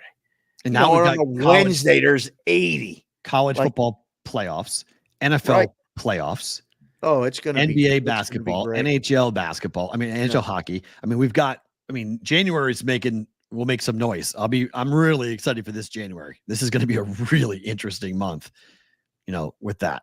It's going to be fun. College basketball is right around the corner, so it should be a lot of fun. All right, we talked to Evan. He's the one who gives us all this information about week 5 in the NFL. NFL underdogs of 6+ points are 14-2-1 ATS, covering by over 7 points, Dave. They're not just covering, they're covering easily by 7 points, 7.2 points to be exact, that dogs are covering 14-2-1 ATS. Since 1960, this is the best start for dogs of 6 points or more ever. Yep. Ever. This year, dogs are straight up through week 4 of 6 plus or points or more, are 9-8 straight up. Last year, they were 3-14. Right. They don't win the games. Now but they're winning the games. They're just winning it. They're not just covering, they're winning it. I think, and again, there's things that are said and some people listen, some people don't. I used to say this in the book. When I was in the book, September is really a crapshoot. But it wasn't last year. I understand, but last year was the best public year since 2003. And it turned. This year it's the worst in 20 years. It turned. And it got harder as it went. Now it's starting hard and it's going to get soft. Wait, pause. Did I just say that? Interesting. Right. The lines are tight. The average line for a favorite is 4.2 points. That's the lowest number through week 4 since 1982, which was a strike year. You're seeing a lot of things happen in football. Again, I sound like a broken record. No preseason. They treat it like it's an annoyance. Nobody Yep. uses it for what it's supposed to be used for. Practice in game level speed against an opponent. So when you treat the preseason as such, where it's an annoyance and something you have to do and you don't play anybody, guess what September is? Preseason. It's plays like preseason, but it counts. Okay. I heard Aaron Rodgers yesterday say, we're still trying to figure out who we are Yeah. in September. Well, in the past, the good teams went into September as a good team. We're trying to figure out if the Minnesota Vikings are a good team right now. This They're stat's 4-0. crazy. Quarterbacks who have thrown for over 300 yards in a game are 3-11-1 against the number. That's insane. So passing's not as important now? It's gone. There is no passing. There's no passing game. That's your point about preseason. Timing, what you work on, that rhythm in an offense, plays that that work, big plays down the field, tight ends, guys that that will be there to pick up first downs for you. This is just not happening. No. This is just not working. You run the ball to win again. Yeah. Well, you're running the ball, and it's so funny because I said this 5 years ago watching Saban. I thought Saban would do this in college. Okay. Run the ball to keep the other team off the field. Limit their number of plays, possessions, whatever you can do. Well, somebody had to try it in the NFL, and it started to work a little bit. They took away the value of the running backs. The running backs have value now. The running game has value now because football, since the beginning of time, is almost a double down the line. Wow, that was close. About keeping your defense fresh to play defense. Defenses are getting better in the red zone, right? Red zone. We talk about, the rhythm models and Evan's talking about all these different, pro football focus and all that stuff. Red zone defense and red zone offense is a pretty good indicator for people looking at games. Has been for a long time. It used to be yards per rush. Right. Offensively and defensively. Teams that gave up fewer yards per rush, average was low.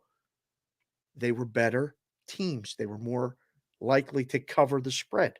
So it's changing now. Yeah. Right. Well, the Vikings are the clear conversation. They have a win total of 6.5 preseason. They're 4-0 now. As we mentioned, 4-0 straight up, 4-0 ATS, 4-0 in the first half. Third time since in the last 20 years this has happened. The Vikings are just the 5th team since 1990 with an under 7 win total projection to start 4-0. The 1999 Rams won the whole thing. They're in London this week, Dave. Yeah. They got to go over to across the pond. Is this where the coin turns for the Vikings? The London trip messes teams up. Out of your Right. rhythm. Yep. At first, wow, I got him. Strikeout. All right. So 0-0 after 2. A lot of pitches thrown for the Tigers there. I got to think about this. Tough game. It's a very tough It's game. no play for me. I want no part of this game. Yeah. It screams to play the Jets. Screams. But you got to play the Jets. Against a 4-0 Vikings team. This is what we do in the space. We talk about how you can't wait to fade a good team, right? Think about when we did the show the first year. We were talking about Providence basketball and how good they were. Right. And the whole space was like, those two idiots keep saying Providence is good. I was getting texts like, man, you and Peralta are dumbasses. You know that team's not going to win nothing, right? I'm like, they keep covering. I don't care what they win. They just kept on winning for us. Tickets kept on cashing. They kept covering. And at some point, we've besmirched Minnesota enough. We were right about the Twins. I don't want to say yet that the Vikings are going to the Super Bowl, but they're a pretty good football team. And Flores' defense. Darnold's playing good enough. 100%. Justin 100%. Jefferson's a monster. Living up to the hype of his, all the stuff and this is a revenge game for him. I mean, this has Sam Darnold. This is a Sam Darnold revenge game. So I swear that Sunday morning, 6:30 a.m. kick, the Jets. It has the makings of taking the Jets, but I don't know. They're a mess, P. Rolt. I want the buttoned up team. Right? Team playing well. Right. Team going there with energy, with excitement, not the team being asked questions about false starts and whether or not the coach should change strategies about the false starts because the hard count that they're using is too difficult for the offensive lineman to keep track of. And Aaron Rodgers is saying, well, maybe hold them accountable rather than changing what we're doing. Like, that's great. Love it. He's asking, are you and Saleh like each other? Oh, we're great. Him and I are great. It don't look like you're great, Aaron. Looks like you hate each other.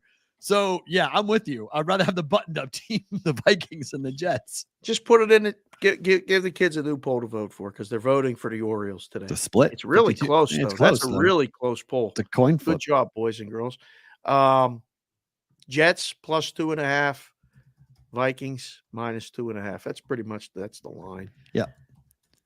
And they're just waiting to push that thing to 3. Yeah. I hate the London games. I hate them. I don't know. I can't use this in a contest. Like, I can't. I'm voting right now. Vikings -70. Vikings -6. Whoa, Santana. We're going alt line. Alt number. Alt number. All right. Best of luck to you. On Thursday night, we got Baker Mayfield on a short rest. He's 5-2 ATS on short rest. Top 10 quarterback over the last 20 years. Like the Bucs catching 1.5 against Atlanta tomorrow night. This is an impossible game in my mind. This One is an bet. impossible game. Over? Yeah. 44 is the number. In the last 8 meetings between these teams in Atlanta, only under come in once. On a Thursday night game, you want an over? It's only 43. It's low. Mike Dawson's in the chat, by the way. He said he saw a woman in the British Museum today with a Vikings jersey and a bedazzled purple bandana. Ha, ha, ha. What's so funny about that, Mikey? Oh. Those people were over there representing. Yeah, they're excited. I have to see if we can get in touch with Mikey Awesome. Maybe he can pop in and give us a little feel for that over there. I hate this game. Do you have it? So you like over? That's it. I don't type it in the chat. My first thought is Atlanta, the home team on Thursday night. So you want to talk about trends and things to bet? Yeah. Only have to lay 1.5 in a division game. Thursday But I don't know if is Atlanta good? I don't think so. Kirk is due for his primetime flop. All right, one snap. Man, oh man. Yeah, I mean, Rosie, that probably would be a play. Go ahead and take the Bucks and tease the over. That's possible. I just bet the over instead first before I do a same game teaser. I just like the over 7.5. I like 43. Pull it down to 36 and go over. Oh, okay. I mean, Bijan's banged up. A bunch of Bucks are banged up. I mean, a lot of injuries. It could be sloppy. Yeah, I feel like that's an ugly game.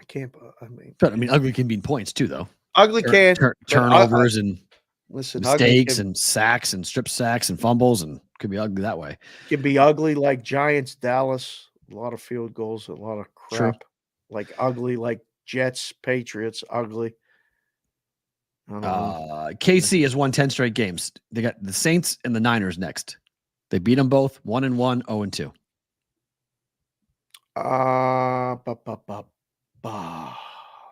They're not losing to the Saints, are they? They're gonna get caught. Saints. I think the Saints are more likely to catch them than the Niners are. The Saints are going to go to Kansas City and win outright. I think because they'll have the Niners. This is a rematch of the Super Bowl. They're going to have their full attention when they play San Francisco. I think they got their full attention every game. They're banged up. They are so beat up. And the Saints offense is clicking. So it's going to be, I think it's a low scoring game. Again, if they're going to win, they're going to win it like 17-13. It's a different Chiefs team. We've talked about it here. Yeah. I've talked about it on the grid, but the Wetzel and stuff too with other people. Like the Chiefs are winning with defense. Saints are live, Marcelo Honda. You say that every week, though. I think they You are say live. that every week. I think they are live. I think he's right. fans. I think he's right. All right, last topic in the NFL, and then we'll go back to baseball for today, and then a couple other topics. The Raiders are now open to trading for Devontae Adams. Trading Devontae Adams. Did you see his interview with Kay Adams yesterday? Saw a clip. Didn't see the whole interview. I saw the clip too. My jaw hit the ground. This is before the news report came out about him requesting a trade and that the Raiders are open to trading him. Something happened. I don't think he's hurt.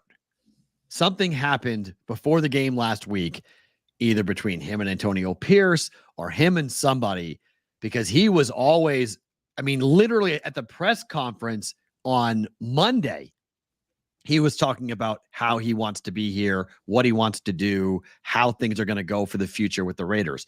And then a day or 2 days later, a day later, he's on with Kay Adams saying, I don't know where I'm going to be. Like, I don't know. And she was clearly, and I mean clearly told to ask the question about, some people are saying you've played your last game as a Raider. Is that true?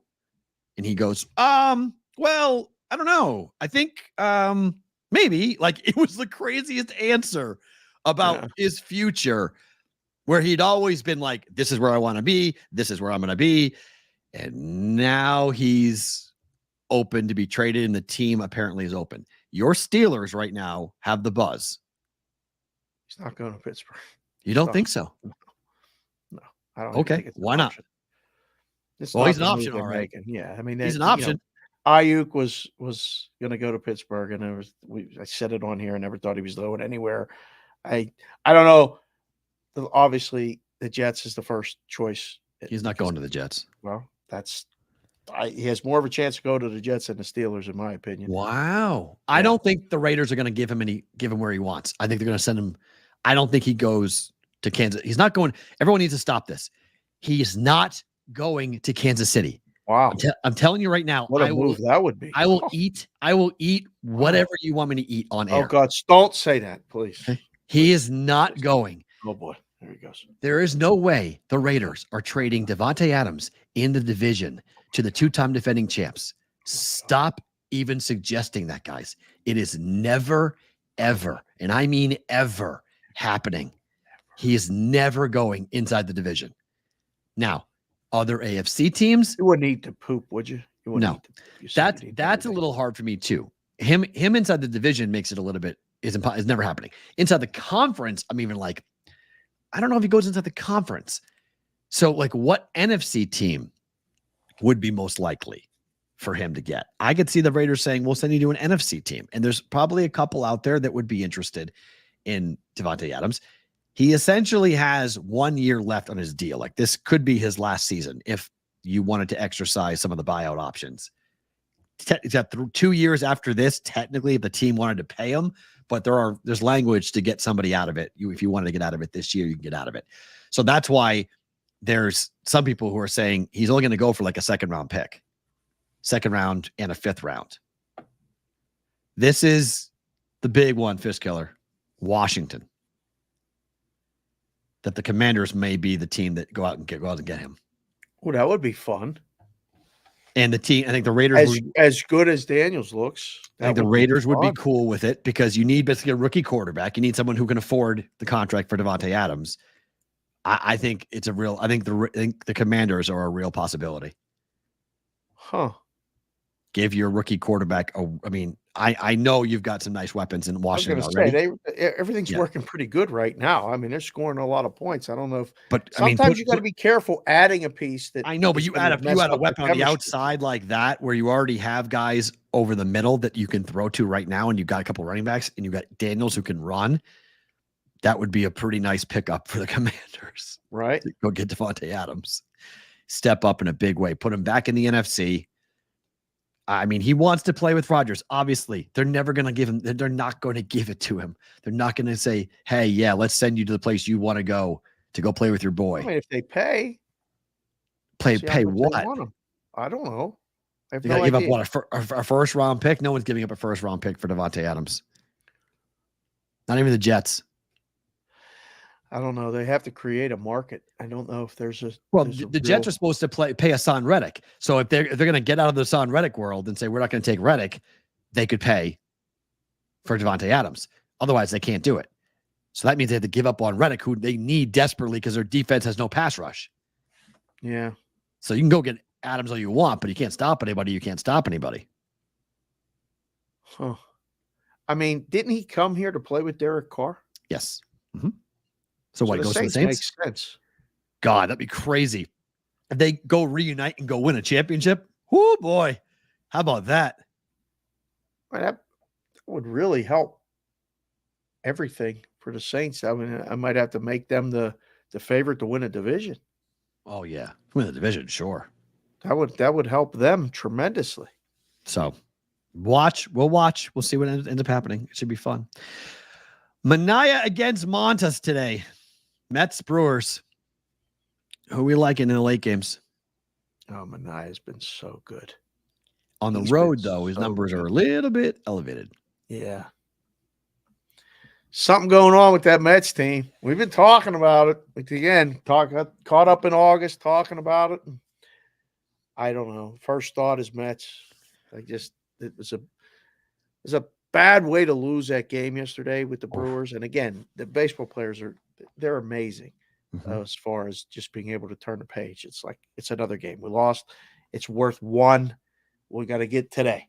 I heard the manager for the Braves say it. We don't have to win the series. We have to win one game.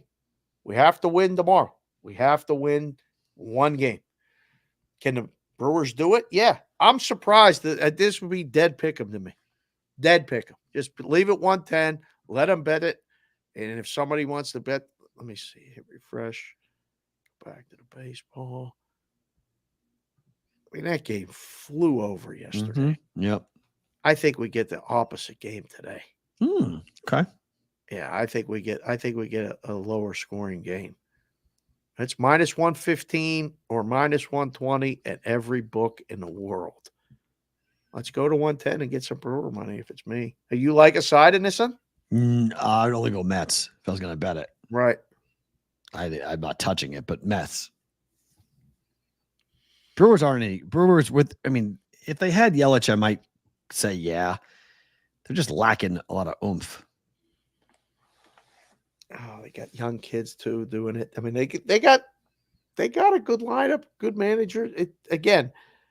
It's one game. You need that starting pitcher to give you 5 good ones. Like you got to get 5 minimal leverage, innings, 1 or 2 runners here and there, and then get through the 5th. Like you saw Scooble yesterday.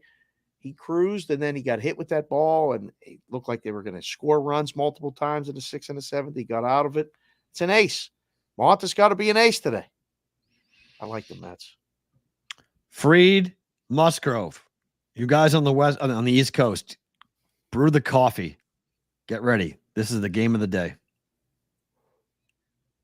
It's early. I mean, it's 5:38 Pacific, 8:38 start back east. They can't complain about late. the start times. That's That's not late. A baseball game at 8:30 is late. That's late. People are complaining that they A need to 3-hour space them game. out and start this game at 10 o'clock Pacific. It's a 3-hour game. People don't watch baseball at 10:30. They'll be conked on the couch, just sleeping, drooling on their pillow.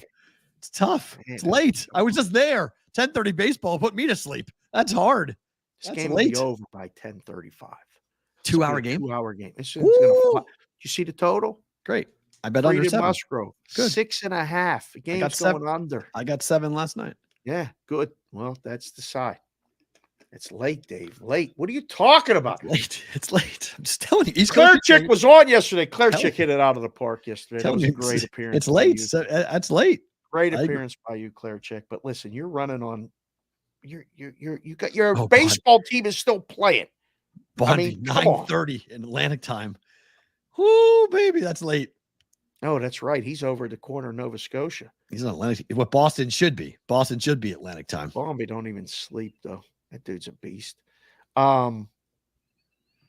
This will be an electric baseball game for a low-scoring game. I asked this question yesterday on Tight. Twitter. I'll ask Mhm. you. I wanted to ask you this. I Yeah. wanted to put that in the rundown. The best sport to watch 1-0 game. Is it baseball? What, Is it hockey? only playoffs. Is it soccer? No. Or for the softball coaches, like softball No. College World Series or something like that? It's the best in playoff baseball. Playoff baseball 1-0 is the best. Playoff Better than hockey. hockey? Playoff hockey 1-0 is equally probably 1A, 1B. Regular season, I think hockey 1-0 is better than 1-0 baseball regular season. 1-0 hockey is just edge of your seat every Yeah. shot, every shift, I feel like hockey should win that. But 1-0 baseball is fun too. Like In the that playoffs. Orioles game was, when you're on the edge of your seat, every time somebody gets on, a pitch gets called outside and Yeah. things happen. And you're one swing away from hitting a home run to tie it or go ahead 2-0. It's so good. Mm. I just couldn't get behind the soccer argument though. 1-0. No, God no. Every game's 1-0 in soccer. Gonzaga is gonna join the Pac-12 for all sports starting in 2026. Sorry, let me put the 6 Surprised in. by this? No, but it sucks for the West Coast Conference because it's pretty much dead. This was your flagship. This was the entire conference. Yeah, You lose- I mean, it lose was the them. West Coast Conference, and it was what, a basketball only conference? Like, No, really? it was all sports. They did play Yeah, football, but they're known for their basketball. But I mean, St. Mary's Gonzaga is one of the best rivalries in college basketball. It's dead. was Sucks. right. Yeah, It was unbelievable. I love that. So, I mean, every now and then Pepperdine got decent. I mean, there were San some decent. Francisco, the San Fran got Dons. decent. Yeah, I mean, it sucks. West Coast Conference was a fun basketball conference. Championships here. Losing Gonzaga is huge. Oh, I went to that every year. Yeah, and losing that is gigantic because almost everyone there is a Gonzaga fan. Like Gonzaga fans, they made the whole conference tournament to make sure that Gonzaga played in the final. Correct. Give them a Double double buys bye. and all that other thing, like that bracket. I'd never seen that bracket before in my life. Right. So they had that tournament here. I'm like, wait a second. They can show up on a weekend and just win Monday and Tuesday, and they win the tournament. This Yeah. is unbelievable. Sonic, they're at 8 now, so they qualify, but not for football though. They still need one more for football. They have 7. Gonzaga doesn't play football. And they're not going to try, right? Like there's Gonzaga, you no, don't no, no. join. Okay, They you have don't. they have no desire to play football. Okay. None. Okay. No, they are a basketball first, basketball everything school. Wow, Sam Licata in the chat said he went to Gonzaga at Pepperdine last year. It was awesome. It's great. Been in that gym, that That's- Pepperdine. yeah, it's like high level Championship college games. basketball in high school gyms. It's Right? awesome. It's awesome. Right? Yeah. It's fun. It's like going to the Maui Invitational. It's like 2,000-3,000 people in tiny little gyms, and it's super fun to go to. And that's done. That's it. That's done. Yep. Well, the West Coast Conference is done. The Pac-12, you're going to have it's a step up for them. They've been waiting for this forever. They got the concessions they wanted, the monetary commitments that they needed, and now for Gonzaga, they'll dominate. They'll dominate the Pac-12 basketball-wise. Be big. Can't believe the Pac-12, which I thought was dead and kind of hanging on just whatever Washington State and Oregon State were doing, Yep. have been able to Reconstitute. kind of piece together all this stuff. Like this is not, it's not the end. It's just a rebirth kind of. It's still not. It's not going to be great. It's going to be a basketball more than football conference. But having Gonzaga gives you a legitimate Final Four team, right. A legitimate national championship caliber basketball program. As long as Mark Few stays, they're going to have a chance to be very, very good every year. So it's a huge score for the Pac-12, gigantic score. We can be the Pac-12 flagship show. We're going to talk to the Pac-12 people. You guys need people talking about you. We'll talk about you. I like it. They'll be in there for the college football playoffs, but not so great for the Pac-12. Yahoo Sports, this is the projection that Yahoo Sports put out this morning for what the playoff would look like if it started today. Oh, my goodness. Does that say Penn State, Oregon? Yes, it does. No, yes. And then the winner has to play Alabama? In the Sugar Bowl. Who made this crap? So you'd have to go on the road to Eugene, Oregon to face That's face- terrible. to face I don't the want that Ducks. at all. And then you got to Move go play that. Bama in No. literally a Sugar Bowl full of Tuscaloosa people. God, that's no good. for a chance to go to the national semifinal. I want to go, Georgia, Missouri. So this is not what we're going to see, but look at Texas, because they're not going to win the SEC. This projects Alabama as winning the SEC, and you would have Austin hosting Boise State, with the winner having to go play at the Fiesta Bowl against Iowa State. Mine will be 100. And then how about this? And then the winner plays who? How about Tennessee, Michigan in Knoxville, when the winner goes and plays in the Peach Bowl against the U? Georgia as a 7 seed. Reason why I put this up is because could you imagine a 7-2 game of Ohio State, Georgia in the quarterfinal for the Rose Bowl? We got to go to that game, Dave. If that happens, we got to go to that game. I got to start saving the budget. I think we're going to have to do this. I mean, that is our obligations for the other stuff would be done, I think. I mean, it would be unbelievable. Georgia, Ohio State. Bottom right bracket at Iowa State. Yeah. And Big then 12. It would be Texas. Big 12 champ. Yeah. Well, Their who conference in hell don't want to be in that spot? No, yeah.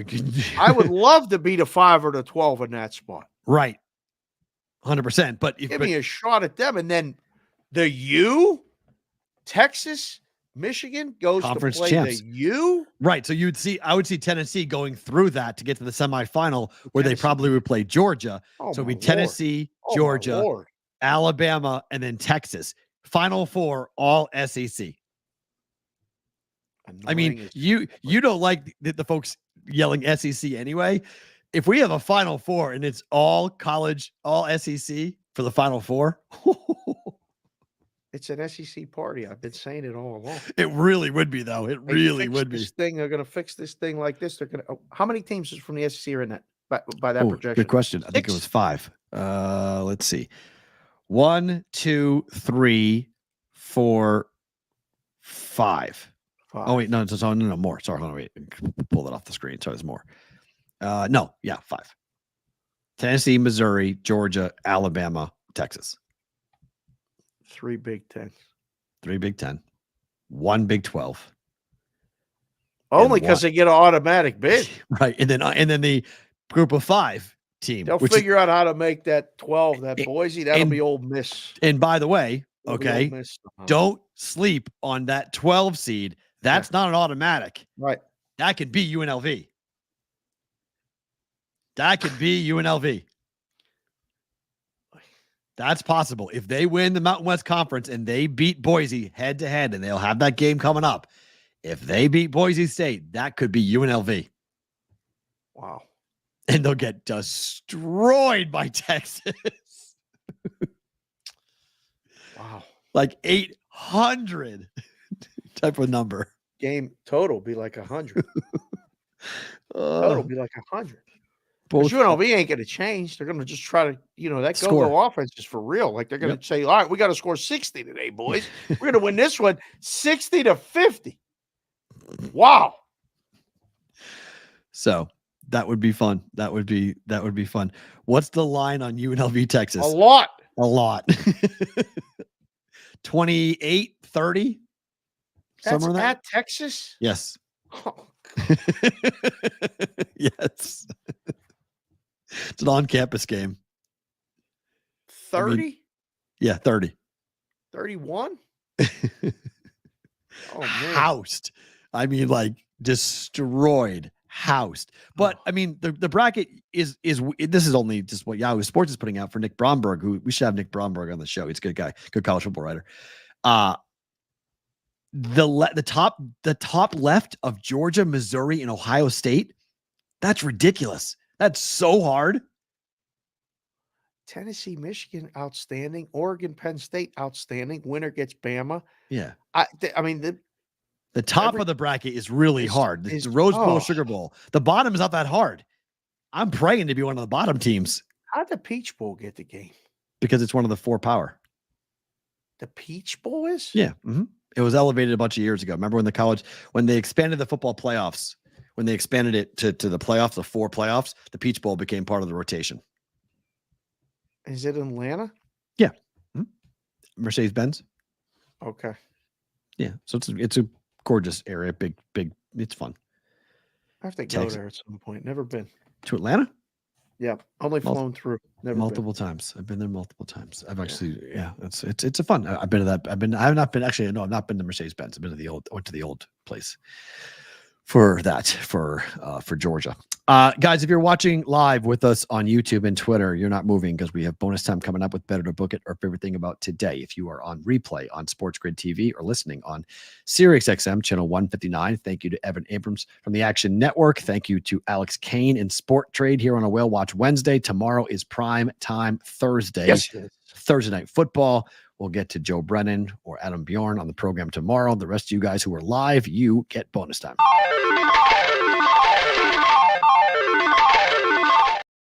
Yes, I would agree. Oregon, Penn State is a crazy round one game. Yes. A lot of the games look crazy. I mean, Georgia, Missouri is crazy. Georgia has a 7 seed. Like, what? Is that even real? It could be. How are they a 7? If they're not the 5, how are they not like seeded out, right? It's all where their ranking is going to be. You just take their rankings, right? I guess. I just think that they're the best team that's not one of the 4. Correct, but ranking wise, if they lose, they lost to Alabama, right? So they got to lose another game. That's what that's telling you. Yes, that projection's telling you they're losing another game, or they're going to lose to Texas, or they're going to lose to Tennessee. Like they're going to lose somebody. Missouri's not going to be there. AWN. I don't know about that, man. Missouri's like a sneaky quiet team right now. Sneaky quiet. Boise ain't going to be in there. Who is it then? UNLV? I don't know. Right now, it's one of those two. Look at the rankings. Like Ole Miss. No, it can't be. No, it can't be. Has to be a group of 5. That has to be a group of 5 team. That 12 spot? Correct. That has to be the highest ranked group of 5. Wow. Yeah. They're going to get sued. That's a good question. They're going to get sued otherwise. So they have no choice. They have got. So it's either Boise, UNLV. Look at the rankings. Wow. So, bottom 4. Once they do that, are they still going to do bowl games? Yeah. Making the lines for those nonsense bowl games got to be one of the hardest things they're going to have to do this year. Well, tomorrow we'll talk about the story tomorrow. I want to let it peter out a little bit before we actually talk about it. But the Big Ten SEC alliance story is crazy. I didn't see it. No. Oh. They're joining forces? Yeah, and they're going to fuck everyone. The beginning of the we're taking our ball and going home, and it's going to be the Big Ten and the SEC, and the rest of you guys can fuck off is starting. So, oh boy, yeah, it's not good. So all those bowl games, they're making bowl alliances where they're going to have SEC Big Ten matchups in bowl games, and nobody else can be a part of it. They're starting to do that. We're going to build a wall around college football, and you all can play that sport, but we're playing college football, and it's Big Ten versus SEC, and that's going to be your college football breakdown. Are they going to add teams? They will. That's the whole point, right? They will devour the Big 12. They will take any quality program and they will take them. And I watch it all through the lens of my Iowa State friends who had to survive the destruction of the Big 12. And when Texas and Oklahoma almost left to the SEC the first time and they thought the Big 12 was dead, that now they're watching through the same thing because Iowa is in and Iowa State is not. And they're all petrified that they don't have the savior's not going to appear this time, and that Iowa State is going to be finally put out to pasture and they're not going to be playing big time college football anymore. Wow. It's possible. Yes. 2 power conferences, the Big 24. Yes. So the thought is 40 to 60 teams will be part of this alliance. Right. And that's what college football will be. They'll have their own NIL rules. They'll have their own everything. I've been talking about this from a distance for years, but if it's happening this quick, and they're just it's all going to look different. Yeah, everything's going to look so different. We're at like DEFCON 3. Like we're approaching. Wow. We're getting close. So we'll do that story coming up tomorrow. All right, we missed him yesterday, Dave. Missed him yesterday. but we got him now. He's in. Yes. Oh, yes. Our resident Royals fan, JC from KC. What's up, dude? How are you? Great to see you, sir. Great to meet you guys. Finally, long-time listener, first-time caller. What's up, dude? Good to see you. Good to see you guys too. Are you in a conference room hiding right now? Yes, I am. Yeah. Good. All right. So I double-checked, triple-checked, make sure there were no meetings going on in here. No one's going to walk in. Okay, good. We're all good. Got the notifications off. No. There we go. Excellent. Pro. You're a pro. I love it. This is JC from KC. For those of you that don't know, he's a big part of the show, big part of the chat, and one of the biggest Chiefs/Royals fans that we know. How do you feel today right now, sir? I feel so much better today than yesterday. So yesterday I woke up. No, like yesterday I woke up at 5 a.m. I usually don't wake up till 6:30. Yep. And I'm just laying in bed. Just all the different scenarios are going through my mind. And I'm just trying to think out, how this game is going to play out. And honestly, I wish I would have made it on yesterday because everything that I was thinking of, basically happened yesterday. 1-0? Yeah. Well, I was thinking more like a 2-1 ball game. Right. Under. Yeah, under for sure. And I like the under again today. I think it's going to be very similar. Again, Seth Lugo on the mound. He's going to go out and shove. Him and Reagans are, going back and forth. Just, Reagans goes out and shoves yesterday. And I think Lugo, wants to either match it or do better than him. Do they have to win today to win the series? I feel like they can win a chaos game tomorrow. Yeah. They do win the series if they win today. So, yeah. If they lose today, you got Michael Walker going on the mound too. And I feel just as confident in him. Really? Yeah. No, you're lying. No, I do.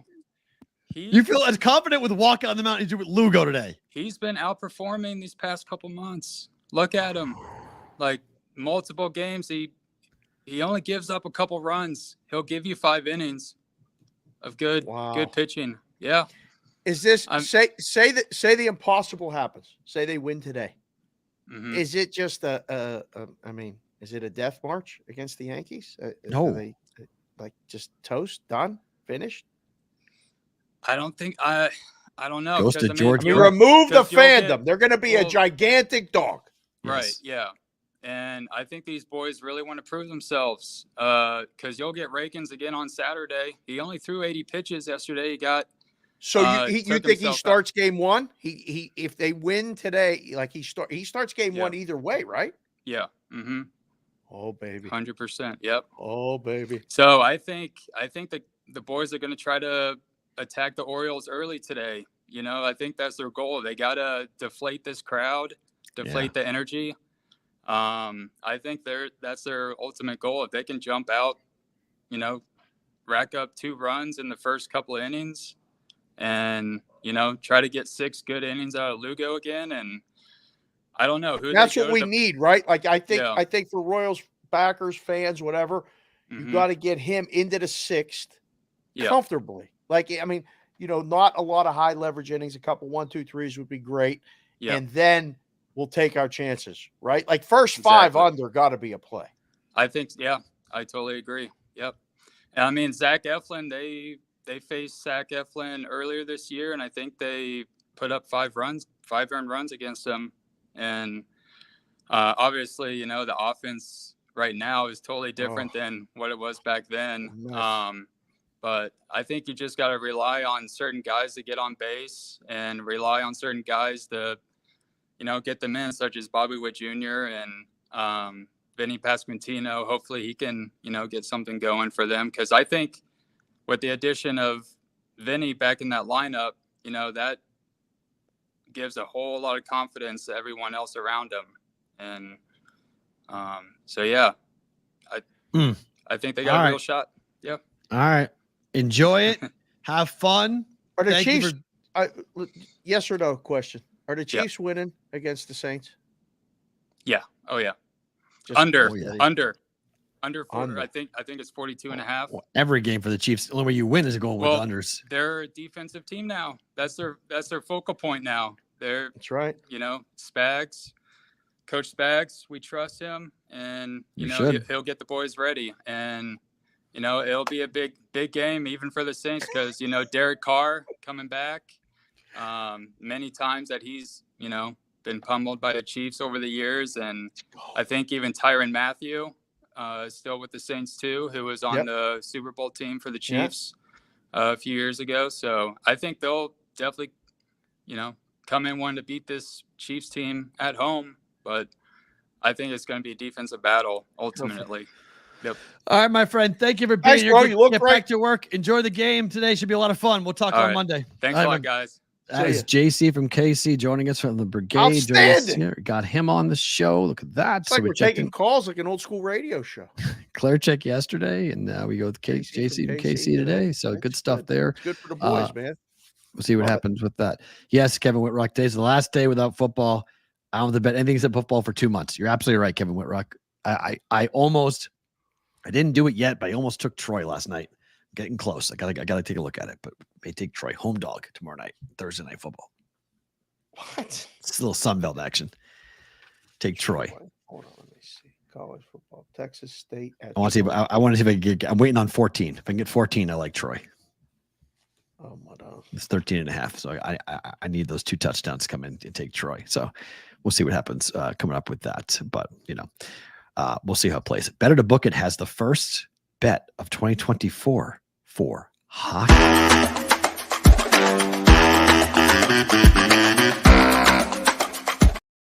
Better to Book It here. We start with preseason hockey. No season wins. Okay. No. I was man, I know you don't want to bet baseball. But I cannot let you bet. No. Hockey game. What the hell's wrong with The Boston Bruins have gone over 100 points every year for the last 7 years. The only year it didn't was during the COVID year. All right. No. Everyone's thinking that Jeremy Swayman's a big problem. They're all pissing and fighting and mad, blah, blah, blah. Jeremy Swayman's 25 years old. Jeremy Swayman will still play the majority of the games for the Bruins in net this season. The Boston Bruins will have 100 points, over 97.5 points for the Boston Bruins for the streak to stay alive. Do you know he's playing? Do I know he's playing? No one knows he's playing, but he has to. He's a restricted free agent. He has to sign a deal. Like, he can't just sit the whole year. He's a 25-year-old goaltender. Come on. He ain't sitting. They'll get a deal done. They're fighting in the media. It's ugly, but it's ugly. It's not ugly. Yeah, it's not good. It's not good, but I believe that Swayman is the perfect guy. On him playing the majority of the games, I think it goes over. He's playing the majority of the games, you might have a problem. But that's why it's 97. It would be 99 or 100, 101. It ain't because, but it's going to be a big adjustment. If it's too low. Playing. Yeah, but look, Korpisalo is not horrible. He's a number 1 goaltender. He's their backup. So, he had a bad year last year, but I disagree, Ross. I disagree with you. I don't think he is caca. He was a caca last year. He was better. He's a number 1 goaltender, and the Bruins play a style that will help him.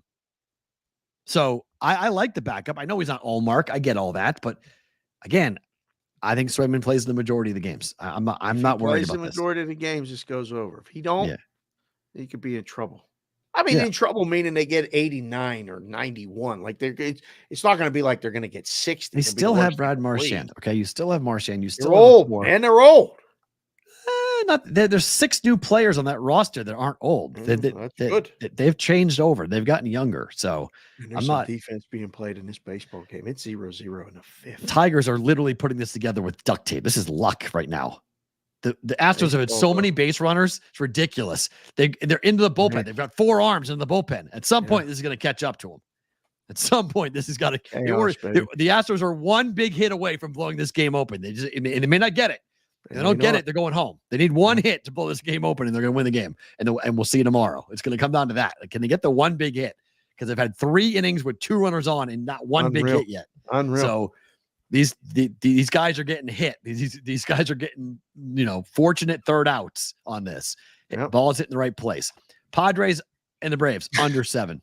We've said so many things today that I did not say pause between Alex and Evan Yes. and us. Yes. And you just said something. I can't even. I'm trying to remember it to say it exactly. Something about the balls against the wall or something. I don't know what you just said. Pause. Yes. Under 7. This is a really good number. I like under 6.5. Wow. Yeah. Okay. We haven't done it for a while. Just make it a B squared play. Woo, look at that. Okay. This is going to be. You want to talk about a playoff baseball game in a place where the games go under when the good pitchers pitch. This has the makings of it. We saw 6 yesterday for an opener for Tigers and Astros. The game went under. The game's going under. Bet under. Now, as it goes down in game, you want to take a shot and fix it or try for a middle, go over 3.5. Final score of this game is max 3-1. Somewhere in that neighborhood. Maybe 3-2, but it's under 7. I like it. Wow. Look at that. Top 5, no score. Playoff baseball is wild. Absolutely wild. Finally, over tomorrow night, 43, Atlanta, Tampa. You're putting this in now? I did it last night. I bet it last night. Well, you really don't want to bet baseball. There's 4 baseball games today. And you don't want to bet no baseball. You know my record is playing. I'm on a parlay with the Orioles and the Astros to advance. They're both going to lose. I'm not betting baseball. You think they're both going to lose? I don't know. Yeah, I think they're both going home Today. No, I still think the Astros have a really good chance to win the series. I don't like the Orioles' chances. The Orioles bats are ice, and I think Lugo going today is a huge advantage. Boy, oh boy. It's a whole card tomorrow is undecided except for San Diego has cease listed. Yeah, good luck. Good luck. Wow. That team's lining up. Safe. Yeah. Steal second, baby. We're in the 5th. 2 outs. This is clutch. Tigers get a hit. Over. I think book this one. I'm not sold yet. I don't know. Maybe they'll change this tomorrow. But right now I say book it. Okay. I'm going. And this number it's probably going to come down. Everyone's going to bet primetime under. I think the game goes going over. up. It's 44. Oh, okay. I got 43 last night. Okay, Yeah. good. All right. So it's going up. That's surprising. I thought it'd go down. No, sir. So we're going up on that. All right. We'll see where the line moves. Favorite thing about today is what? Well, yesterday was baseball, and today I think it's baseball. These all day baseball games is fun for me. Agreed. And I I had to apologize last night because I came downstairs after Sporttrade and they were watching like Chopped or some cooking show. Mm-hmm. And they're like, "What are you doing?" I'm like, "I want to watch the end of the Braves and the Padres game." Go back upstairs. It's that time of year here where baseball dominates in October. Mm-hmm. The 2 older ones are back east. So the little one is like not as impressed. She's kind of bored with it. She wants to see the Dodgers and the Phillies, actually. Okay. So my favorite thing about today is that I think I'm going to get some peace and quiet watching the games and not having to maybe, watch Chopped or any food cooking shows at night because I'll be watching the replays of baseball and stuff like that. Favorite thing about today. Little alone time. Not always a bad thing. Man cave time, quiet time. Look, it's October. It's a lot of fun to see all the different sporting events that we have. My favorite thing about today is what we saw from Kevin Whitrock. Today is the last day without football on your TV until the day before Thanksgiving. Every single day. Maction is coming back. Yep. We've got the Sun Belt coming back. Our Tuesday night college football, Wednesday night college football, Thursday, all the games on Friday now for the Big Ten. We got Friday night Big Ten football. We got Saturday. We've got Sunday. We got Monday. We got every day from now until the day before Thanksgiving. We've got football. That is my favorite thing. Texas State, Troy, Yes. Sam Houston State, UTEP. You're excited for that? Sure, but I have an NFL game, so I can watch the pros that night.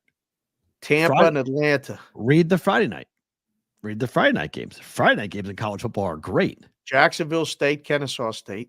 Okay. Houston, TCU. Awesome game. Awesome. It's 16.5 with a total of 49. Great game to watch. Offense, bet over.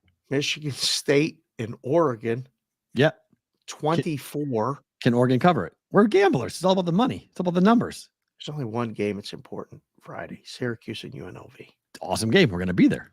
The Syracuse people that I talked to today canceled their trip because Syracuse lost to Stanford and they don't have as much. So I was like, oh, really? I thought you were coming out. Yeah, no, not as excited about it. So what a weird thing to cancel your trip over. Yeah. Well, just let you know. That's what you have to look forward to tomorrow. Interesting. Thursday football. Oh no, I get to watch. I love the Bucks. I love Baker. Baker in primetime. Let's go. That actually has appeal. I'm excited. I love Baker. There's game 3 baseballs on. Oh, watch that too. Yeah, split screen. That's phenomenal. Yeah, we get Fun Belt. Tell him, Vinny. Fun Belt's amazing. It's so fun. Love the Fun Belt. Troy at home. Let's go. Texas State. It's laying too many points. Troy at home. Let's go. Troy, Alabama. I've been there. I've been to Troy, Alabama. He's Dave. I'm Matt. Tomorrow, it's a prime time Thursday with Joe Brennan and/or Adam Bjorn. Hope to see you guys all here. We'll break down the games in baseball and the NFL and college for that matter as well. Thank you to Alex Kane for coming on a Whale Watch Wednesday. Evan Abram, that interview is awesome. Go back and watch that. If you haven't watched that interview, roll back and watch it or listen to it on our multitude of audio platforms. You can get the Bostonian versus the Book Thursday, primetime Thursday. Back tomorrow for BVB.